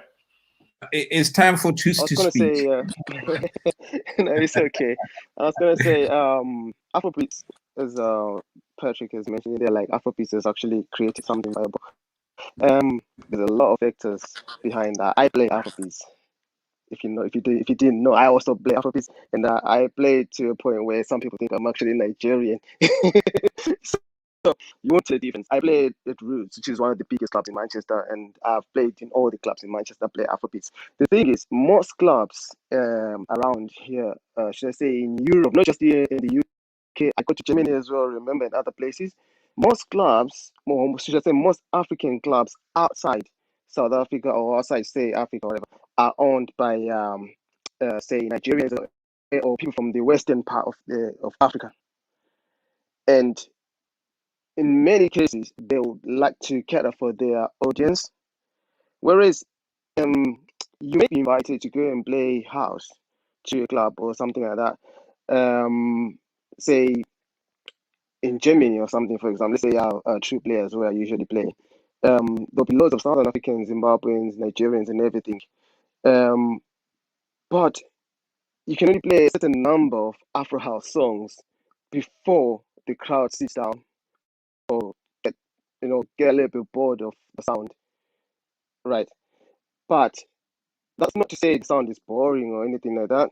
It's because obviously, as you said, the Afrobeats has taken off. And with that being said, Afrobeats has been marketed very well. We've seen the growth of Afrobeats from day one. His kid chopping Jamaican songs, putting his own stuff up till he started doing his own thing and whatnot. Yeah, I've been playing Afrobeats ever since he started, God knows when. And I've been doing house obviously a lot because I'm into house a lot and Afro house and stuff. So Afrobeats have got this thing where I've seen like my piano guys are doing it now, and where they produce a song before the song is even finished. They're thinking of a video. We're living in a visual world now. And that's something that Afro House has failed to do over the past years. How many Afro House videos can you mention right now? Give me 20 Afro House videos that you can think of on the top of your head. But Afrobeats, every song of Afrobeats that you can talk about right now has got a video, right? And Amapiano, because people like what's trending. Amapiano are trending now because they're producing more videos, TikTok, this and that, everything. That's how the world has got to actually adapt to. Oh, something is happening there. It's like where there's smoke, you're like, oh, what's going on? Then go check out that smoke. There's fire, and the attention goes towards that direction. So, with Afro House, we need to create videos. So when we produce our songs, they should have meaning. Not just because I like this scene, they should go like this. Have a meaning. You know what I mean? It could be an emotional or whatever. You can actually create a song without even writing words. You can actually create a visual of a song without lyrics. There are songs like that. You can just tell a story. Because I know most Afro House songs don't have lyrics and stuff, but lately I've seen that the trend is, even though you go to BBC or whatever, trying something like, oh, we need something with vocals and blah blah blah blah. It's been the trend lately. Yeah. So that's what's been happening a lot. So Afro House does not create videos, and unfortunately we live in a visual world. As I keep saying, people need to see something. How many times do you just turn on the radio and just switch off? Well, it happens if you're busy with something else, but most of the time you want to see the video, you want to relate to what's being said, you want to see how the song is being danced to, and the dance styles, dance moves, and everything. What's being said on the song, or the storyline behind it. We don't have that in Afro House. Hence, spiritually, yes, we're there because it connects with us emotionally, spiritually, because of the sound. But that's where it's gonna stay. Commercially, That's a it's valid not gonna point. go further. Commercially, it's not Don't you gonna think go that is further. also attributed to the numbers as well? I mean, we've got to understand that. Look at the percentage, factorize the percentage of, in relation to the SA sound in terms of Afrobeat. Afrobeats has taken a long time to get to where it is. We were listening to Wizkid in 2005. Think about it. 2005, bro. That's 16 years. And then at the same time, who pays for those videos then? Think about it. Like, it goes back again to also what I said, where you say, like, the record labels have got money to splash for those videos. Those days at the beginning, Wizkid and them weren't dropping as many. They were dropping mixtapes, which weren't. You're absolutely right. Don't get me wrong. But I think that is also, people need to understand that the numbers do play a big part. People do need to get if they accredit a certain sound a lot more. You can't be walking into Nike in Oxford Street and you can hear our set of Afro House and it's not being played. It's being played. It would be nice for them to go out their way and think, oh, do you know something? Let's find out who does this kind of music authentically here in the United Kingdom. Let's bring those people in. You bring them in, you give them more of a platform for them to make revenue. Then they can also put that revenue back into doing other things and having more DJs. Then you're growing the sound. Yeah. But then with the other, as you said, with the Nigerians and with the there's a word like Khaya. I'm gonna. It's all about ripping the sound. Actually, on a call. Toots on the reply, please. Toots on the reply. Yes, sorry. Yeah. I was actually on a call to some club promoters like a couple of days ago. Club owners, not even promoters, owners and promoters here in Manchester a few days ago. Like they were already planning. These are clubs that I would say rival the club that I play. But they're already calling me like, Toots, we want Amapiano artists. They are already planning to bring Amapiano, and these are Nigerian guys, by the way. They're not even in the southern scene. Yes. But they want to take advantage of what's going on. That's what I'm saying. Commercially, these guys. Most people want to make money. That's what it is. Yeah, you have to make money. And the crediting thing, and and some people forget. Not that they forget, because they don't see it as a very important thing to them to credit you when they take something, because sampling has been there from day one. Sampling has always been there. It's becoming very difficult to hear you. It's becoming very difficult to hear you. Yeah, your connection. It's either the battery's down or you need to take your next. Yeah. But go ahead, say again. No, it's actually still okay. It's a bit cracky. It's really cracky. We're not. Is it cracky? It's still cracking, yeah. Yeah, we're having difficulty to hear you, right? Okay. What's your Wi-Fi, Toots? Is that better? Yes. Yeah, perfect. Yeah, much better. Yeah. Okay. Yeah, I was saying. You need to get on the 5Gs, mate. Go ahead. I think there's nothing wrong with especially when we're talking about the funky house, UK funky house guys sampling, South African music and everything. Of course, they need to credit that. When you sample something, if you take a certain number of bars from that song, you need to credit it. But there's a certain limit that you can sample without crediting. And also, there are some songs that did you know that you can remix or do something with a song that's over 20 years without even have to pay copyright. Without paying copyrights or anything. Anything over 20 years, unless the record label, what most record labels do, they actually like remix the song within the 20-year period, and then it gives it an extra another 5 20 years. 5 years. 5 years. Gives it an extra 5 years. Yeah. Listen to my next release. Which is why we're seeing a sudden surge of the house kind of taking the R&B tracks, the old R&B, and they're all chopping them up and putting them into the house tunes. That's what's happening at the moment with that. That's it. Yeah. So it's not illegal. But obviously, if you take a full verse of somebody or take a full 16 bars of a song, then you need to click, because the algorithms will tell that this song was chopped somewhere else. So that's illegal, musically speaking. So it's not wrong what these guys are doing. And remember, most of these UK UK funky house guys from either Caribbean or African background. So we dance to the same rhythm. Yeah, we We do. dance to the same rhythm. We do. We dance to the same rhythm. So it's bound that they will take that rhythm. They listen to what we do. They listen to what other people do. And when you say Afro House, not just talking about South African house, we're talking about Angola, other places, and everywhere else, because it's grown in those parts of Spaces as well. in those parts of the country, of the continent as well. Sorry. So yeah, go on, sir. No, I was going to interject because there's another track that you brought to mind straight away there. There was a track that was released about 5 years ago. It was called Look Like You. It was originally done by the Homeboys in Angola. Yeah. It was remixed here by, I've forgotten the guy's name.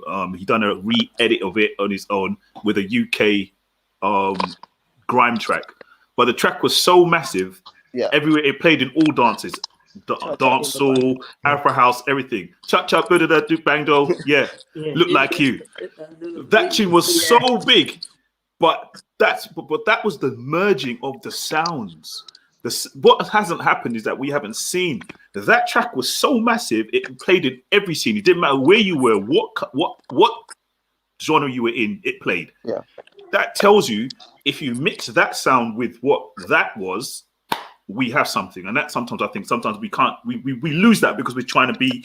Oh, this is ours. Let me keep it mine. I don't want anybody else to do this. I think we've got to do that mix because that's and what another thing. Sorry to interject there. Another thing I was going to say with us, especially we say the South African community or Southern African community of producers, DJs, and promoters and stuff. We don't have any board where we can or regulator or something, anything like that, where we can all just sit. No, this is the first, that we are having to kind of sit down together from different promotional groups or promotion groups, if I put it that way. This is the first time we have to sit down from Can I talk about Afro House or plan something or anything like that. We've tried it ages ago actually with M.Patrick, where we tried to put everybody together, and we're trying to call an organization. I think it was called OSADA, UK Organization for Southern African DJs and artists in the UK, something like that. But it never went anywhere. We don't have that thing. Once we have an organization like that, trust me, things would actually move to a certain direction. Because we would know who's bringing who's doing what. We actually bring artists all the time from time to time. So if we bring an artist and they're interested, and somebody else in London is interested, I have to call you. But if we had an organization, I would say, guys, I'll put in the group, guys, or you'd know, Toots is gonna bring a certain person on this day. Who wants to take him in London? Who wants to take him in Birmingham? Who wants to? The culture grows, everything grows, and you got links. We could bring them. We could actually bring them to. We actually bring them to. We've already done that already. We've linked. We've linked already. Yeah, that's the thing. So we work, and MK's got links elsewhere. He could be like, "Oh, guys, I know guys from BBC, Northampton, or wherever. Could you bring them over this side for an interview?" Because music grows because of interviews as well, not just playing the music. People want to know the artist behind the music. So we can't just be pumping your music and we don't know much about you, because there's a new artist coming in every now and again. Yeah. But I think you've hit on something else, but I think it has to be expanded a bit. We need platforms that talk about what we're doing and what you're up to, stuff like that. And I think that's what's been missing for me personally when I'm looking to discover, like some of the questions and answers being asked in the subject box here. Some of these things that you've spoken today, it's new to me. I didn't know certain bits. I didn't know about the club and that stuff. And that's the sort of thing we need to have more of. Because then that allows us to grow, because the foundation is missing loads of parts. It's like it's sporadic. The foundation is missing information. It's missing communication. It's missing where does it come from? What is happening? What is the roots? What is the future? What is the present? Is something that needs to be strongly communicated. Agreed. And on that note, let me just say two words there. I think the time is now because of social media. We need to take advantage of that, because when the Afro scene was growing that time, we didn't have this platform. I'm in South Africa right now. I'm looking This at is you the guys. first conversation we ever had. So the communication With and Bandra, this, can you imagine? Like Bandra, we know Bandra. Like, hey, dude, this is the first time we speak ever. yeah. So we need to use these platforms, and as Toots highlighted, what the piano guys are doing. Yeah, Every I time last they saw do a these guys sound, there's a video, there's a dance challenge. 7 or something. Imagine, You know, now we're looking at each other like, man. yeah. So I think the only person who did it in the Yeah, Afro that's House scene crazy. was Black Coffee with that That's Dance crazy. Again challenge. That was it. There was never again somebody coming with a new sound and dance, because that's how people. I mean, the last person to do it was Master KG with this Jerusalem challenge, and it went global. So this is the new way of getting your music out there. I mean, Afro House, if it needs to survive, there needs to be a visual something representation. Yes, It needs to borrow the marketing techniques that other music genres are using. Master KG's tune is the biggest tune for 2020 into 2021, and I mean it was remixed in 4 different languages with 4 different people. They all have over 100 million views. Do you know the amount of that's a South African sound? So Khaya, what do you think about it? Khaya, what do you think about Can I add something, guys? And then after Mkhukwini, tell me what you think about Master KG. Okay. You mean no? Okay. No, go on, bro. From my side, like I said before, every town or city or province has its sound. Master KG, what's the other guy's name? The skinny guy. Who? There's the guy that produces with them. I thought you were talking about that DJ Kombo. No, there's another guy, something like that. There's a track, they coming with their own King Monate. You know, King Monate. That's the sound from Limpopo. You know, he's from my we have our own sound in Pretoria, Bacardi. Everybody has their own identity to say. So I cannot say his sound is whack or whatever. It's the sound of Limpopo, and I like it because it's the Soma Josie is also from Limpopo, like the sound, and it's unique because as South African, I can tell you this sound is from Durban, this sound is from Limpopo. So they need to start as Afro House producers to start putting their music visually before it's released, because it seems like that's the new thing now. Your Beyonce will give you a sneak preview or something, and people love that. They need to feel like they belong or they know you personally. Yeah. You know what I mean? And that's where it starts. Visually, people buy. Yeah. Back then, we didn't have that. I mean, MySpace didn't have a video chat. High Five was even worse. There was no live chat. So Khaya, hey Khaya, what do you think about Master KG? I love Master KG. The way Laudi. No, I like it, but that's not my type of house though. But I respect what he's done. I respect that he's pushed. He's pushed it, I can't dance. I wish I could dance. I just bump my head and I'm moving back and forth. I'm like, But no, it's pushing, man. But you guys are absolutely right in the visual side. I'll say this mostly from a promoter's perspective. I'm going to wrap it up quickly. I'm more on the events organization side, but I feel like obviously you guys have touched on really serious stuff, like in terms of the creation of the music.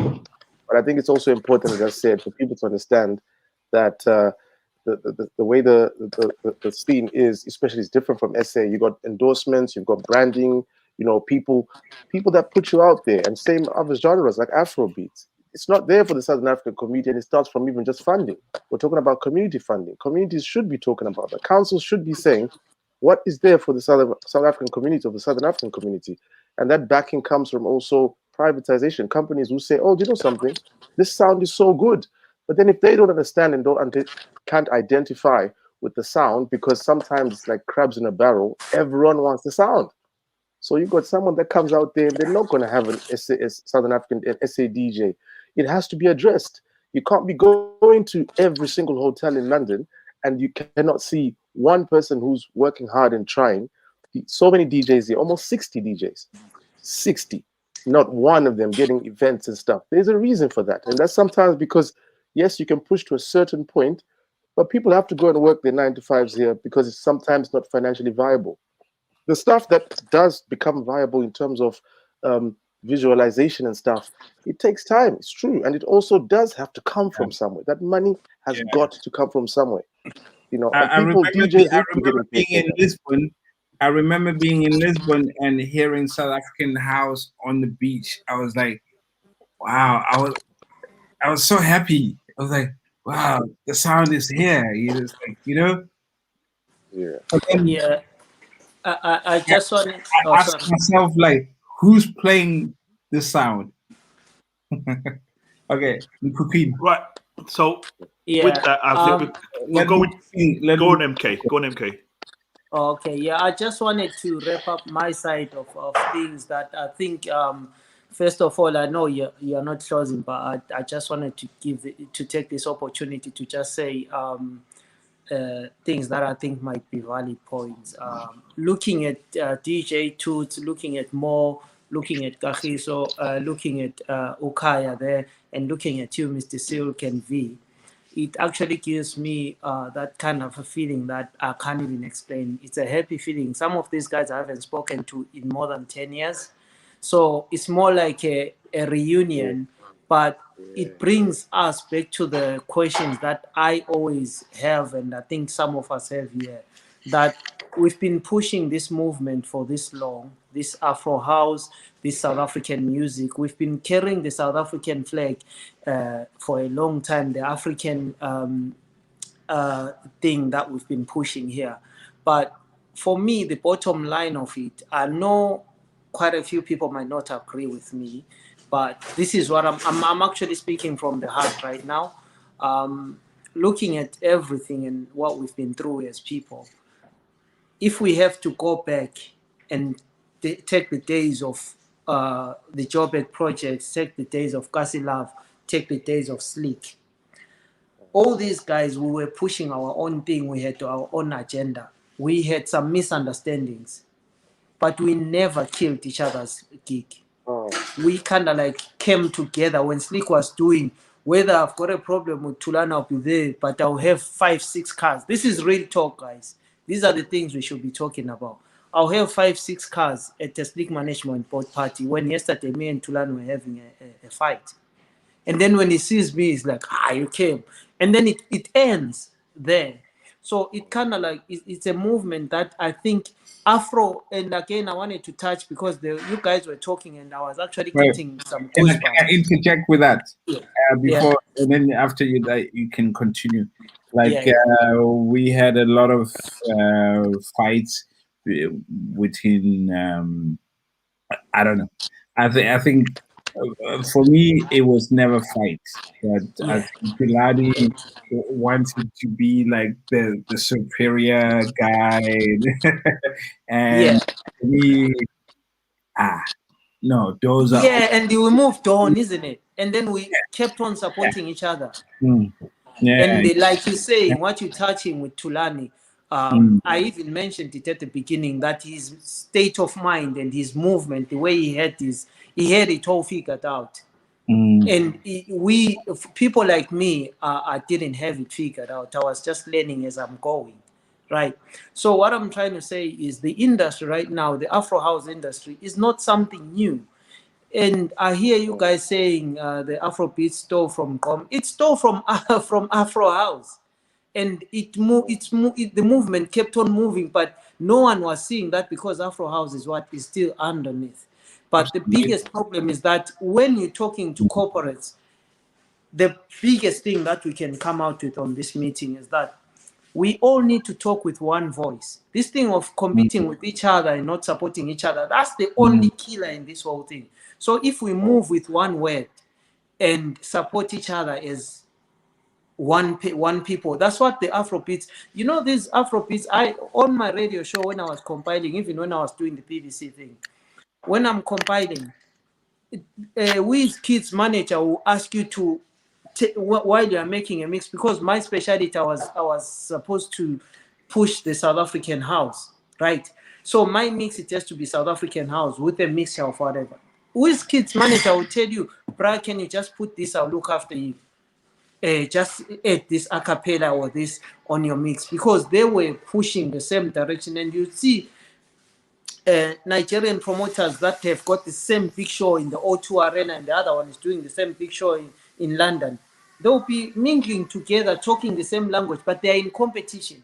But with us on the Southern African community, we feel threatened by competition instead of embracing each other and working together in a way that we kind of like push each other and talk with one word.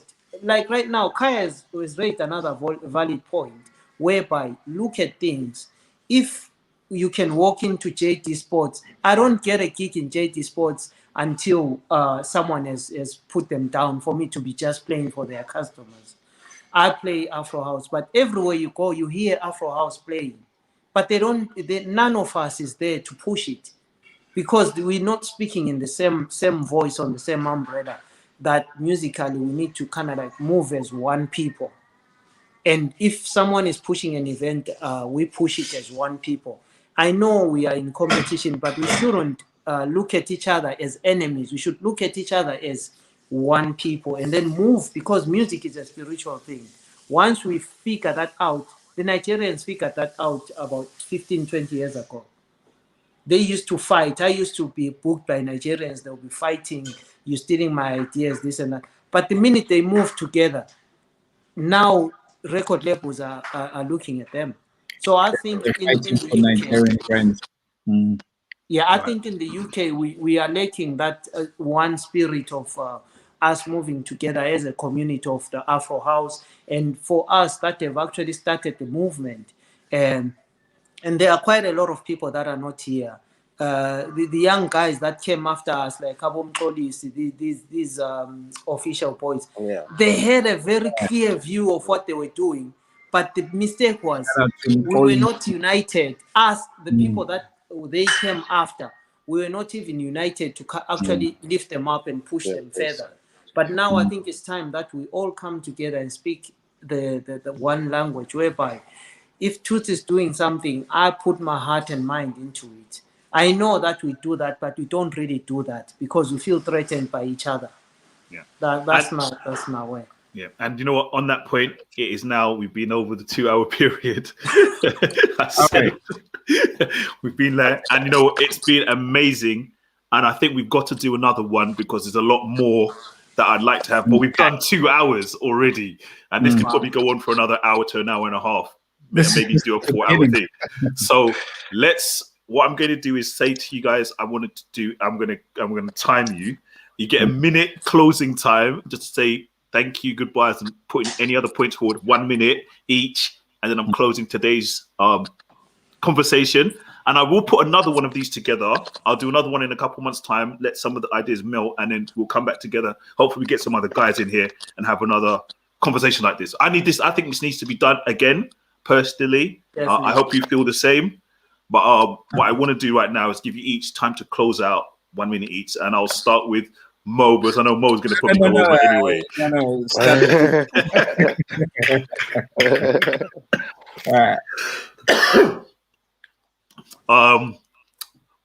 Toots, go ahead first. Go on. All right. Yeah. Okay. Thank you, Silk. Thank you, Drums Radio, for this platform, and also thanks to the people watching and listening out there as well. It makes it, for us to actually air our views, our views and everything, and talk about this important topic.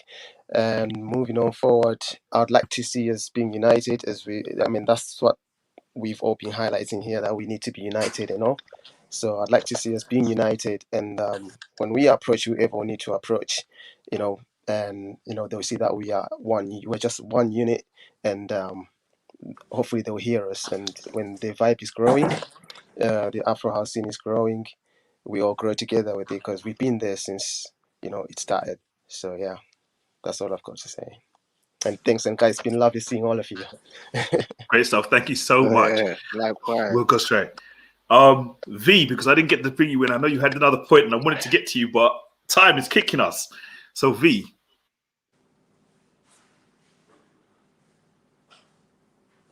You're muted, bro. Well, it's off now. It's off now. Firstly, thank you to everyone watching at home. It's great to be on the panel with so many amazing people. I'm honored, honestly, guys. I learned a lot on this panel, on this whole conversation, and there's one thing I'd love to actually point out, because I love how you talk. It's promoters, it's DJs talking about the Afro House and whatnot. I wish we could have, or next time, talk more about the guys like myself who capture these moments and events. The visualization, as you guys were just talking about, because that's very key to getting it out there. Do you understand what I'm saying? So obviously, hence, I couldn't say much on that music aspect, with you guys. But I think there's so little representation of the guys like myself who are the ones. When you go to these events, you'll see those videos, you'll see those pictures. It's us. So I hope next time we can talk more about the influence of people like that in the whole industry. But thank you so much, guys, for inviting me. I learned a lot. Thank you very much. And yes, very good point. And it's something that I will definitely take under and see what we can do. Maybe we'll have to do one where we have a visual representation one, because hey, come on. Right. Bandra. All right. Okay. Thank you as well for bringing me to this platform. I mean, these guys are legends in their own right, and it's nice to see you guys. And I think the time is now to change everything. Social media is here to assist with everything that's needed, so that you guys start working together. I think the first step was to start the conversation. Now that we had this conversation, the step is now it's get information and change the whole culture. I understand culture is the way of life. Sorry? Yeah, we lost you there for a bit. You're breaking. Oh, is it fine now? Yeah, you're fine now. Okay. So I think the guys that are still in the UK needs to sit down and kind of like have a conversation on how to change the whole culture to the new culture now. Because like the V said, you need guys like him behind the scene visually to assist with creating memories, to create whatever. Because I remember with Slick, for us to become one of the biggest guys in the UK is because we used to take a lot of videos to create awareness for people who are in SA, visiting the UK, for people in the UK, so that they see what kind of parties we are doing. So it's very important and very key to make sure that these two things, the movement, include each division to create one big, solid culture that can be taken forward. So that's my 2 cents. And thank you, guys. Thank you so much. Thank you so much. Let's go with, I don't know which way to go first, but go Khaya. Let's go Khaya. Go on, let's go Khaya. Oh man. Mine's gonna be quick. I'm just overwhelmed, man. I can't believe it. These guys taught me, like, without knowing it, they taught me. I was traveling just to come. Bandra, oh my god. Favorite DJ, man. This guy was, come on. You gotta come back on the decks, man. Come on. And Laudi and what the pioneering, what they did. It's stuff that you could write a book, as I say. It's actually crazy. To be sat here, Mkhukwini, same thing. Everything was doing June 16, all these years, just going non-stop, doing things for the community. VR Media put me right there. He's been doing a lot of visuals. Toots, worked with Toots as well. He hustles. It's just crazy that we all sat here. So I'm overwhelmed that we're all here, all alive. So why can't we just make things go to the next tier? And everything has its moment, it has its time. But I really want to thank all of you just to be able to sit here and just hear your guys' thought process and to reflect on on some of the stuff which we can't even, some of the stuff we can't even talk about on panels, you know. But we all went through a lot, and we're still here. So I think we should push the music. And yeah, thank you to everyone who tuned in. We need the people. Without the people, we're nothing. So thank you, Silk and Drums. Mkhukwini. Thank you very much. And I believe it's getting Mkhukwini, as I think Mo wants to be last. So we'll give him that favor. Yeah. So MK, please go ahead. Yeah, man, I've actually said my peace of mind, and you know, I just want to say thank you to Drums Radio. This was a very important conversation that was really supposed to happen, and appreciate you actually picking it up and picking up the guys, even though not everyone is here. But it's actually a beautiful thing. I'm overwhelmed as well by just seeing the guys that are here, that I respect, and that have seen and that have struggled with us, and to everyone that supports us. And I think the biggest secret that we are missing, the biggest ingredient that we're missing is that togetherness, because we are actually dividing our crowd by actually trying to think we are in competition, we are each other's enemies instead of pulling together. And not forgetting the fact that music is a spiritual thing that's supposed to be bringing us together, not dividing us. No matter where you're from, what language you speak, you know, we are all one in the eyes of the music. So yeah, me, I appreciate you guys, and thank you so much for giving me the experience I've had in my life. Bandra, I remember when we were struggling to mix vinyls, you guys were actually saying, Mkhukwini, leave the mic, come, let's do the, you know, those things, we don't get them anymore here, whereby we are actually threatened by each other's presence instead of appreciating each other. I don't want when I'm gone that people will be saying, oh, he did this. Let's talk about those things now and support each other. And platforms like this, let's take them serious and move accordingly, and move as one people, so that we can push this Afro House thing. I'll rest it there. Thank you so much for making me part of this. I appreciate you guys, and I really love you, and I know how you love your music. And it means a lot to me. Likewise, I brother. wish our people we could give it to the people as one people, not as Mkhukwini. Thank you. Bye. I'll call you soon after. Thank you, MK. Thank you, MK. And of course, drum roll. who else would we leave it to for the last story, guys? The man himself. I'll wait. I want to wait. shout out to all you guys. You guys have been fucking phenomenal. I don't know who came up with this concept of doing this, because I've been longing for this conversation for a long time. And it's been a struggle for me, like to talk about this, because I've seen music change, music evolve, and I'm really deeply inspired. Like now, I'm in a academical phase of doing research and telling people about the story of African influence in Europe and what is it that is actually happening, because people do not realize how much, you know, Makatini has influenced, Maria Makeba has influenced, all this influence African, like I was in a museum, and I heard like like Shangan drums, and then these are the same drums pattern that you hear in electronic music now. You can sample the same BPM and juxtapose it to a techno track. Shangan, Mujaji, like rain dance,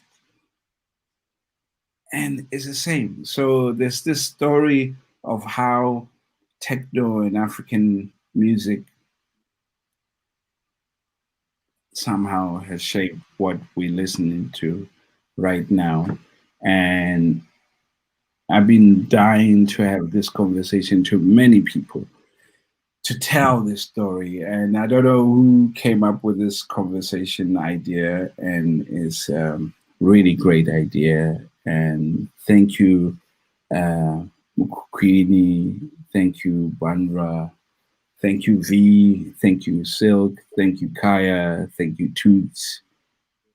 And I'm sure we'll have many of this conversation. This should be the start, and maybe even build to a festival somewhere in another country where we can talk about these roots and connect these roots and show the link between Amapiano and Kwaito and house and techno and UK funky and how everything connects, because we are all connected. Even how the Nigerian sound is even inspired by South African music.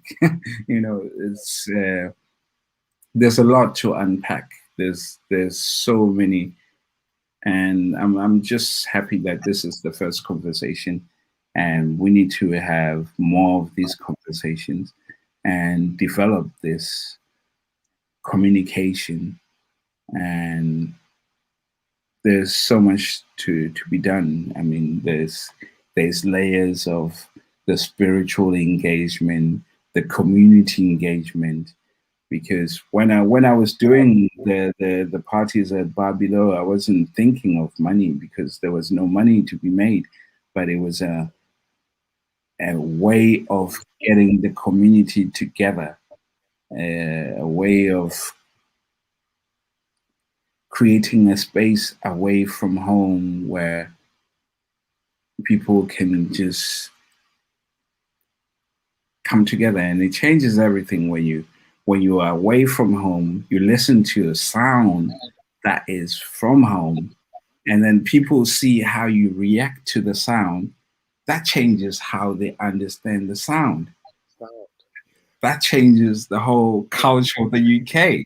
So we have changed the culture of the UK. We have changed the culture of London. We have changed the sound of London, but nobody is speaking about this. How can we speak about this and tell our own history that tells how the Jamaicans have come and changed the sound of London by reggae and dub, and that led to dubstep. And the South Africans have come and changed the sound of the UK. That led to UK funky, led to this, led to that.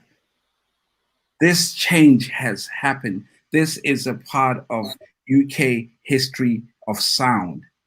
We need to talk about this story. This is a reality that has happened. This is a part of history. Sound has happened. Sound has changed people. Like now, when I meet people, like, like, oh, I need to have like, put a snare there. I'm collaborating with a lot of people, and some people when they're like, they want a little bit of that snare drum there, that energy. Where does that come from? They don't know. They think, oh, this is the trend, but this is our roots. This is where we come from, and we need to tell the story of why the sound actually came from there and happened to be there. So we need to be more aware of our culture, our community, our roots. And I'm so happy for this conversation.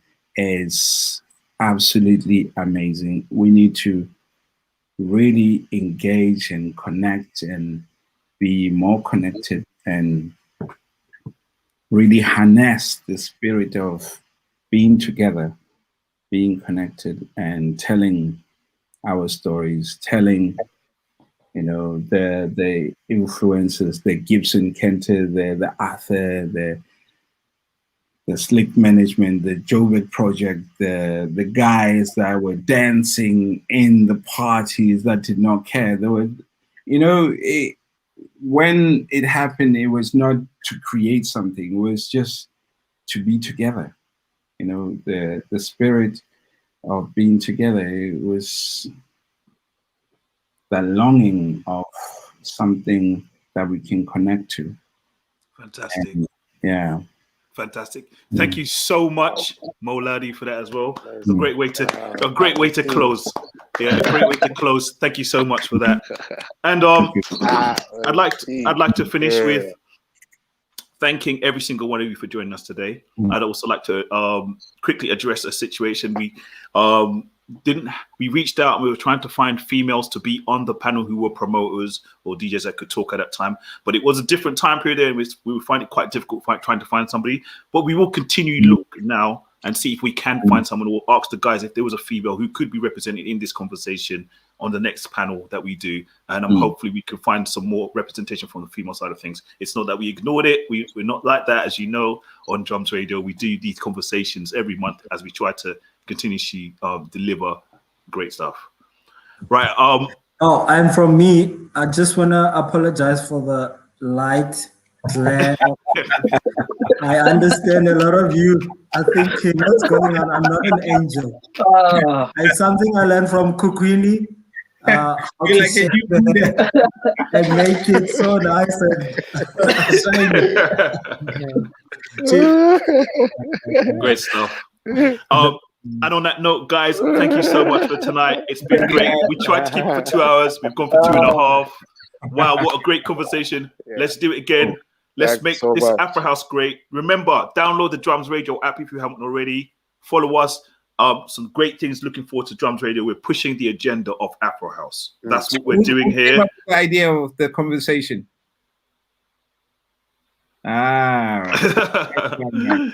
So the conversation will continue. Cool. If you have an iPhone, catch me on Afro House Talks. I know MK is always with me on that one there. It's a phenomenal one. Every Thursday we do that at 7 o'clock online with lots of people around the world. But these here, next month's one, I believe, is the record label. So it's going to be a hot one as well, like tonight's one. So make sure you tune in. Follow Drums Radio, please, on all the socials. Follow all these guys on their socials as well. I'm looking forward to being with you again end of the month, as the last Sunday of the month, as we do these conversations. Once again, follow all the guys, and thank you so much, guys. It's been amazing. Thank you so much. Peace. Thank you, guys. Thank you, and Cheers, peace. guys. Cheers, guys. See you guys. Stay well. Okay. Who's going first? Hey, cheers.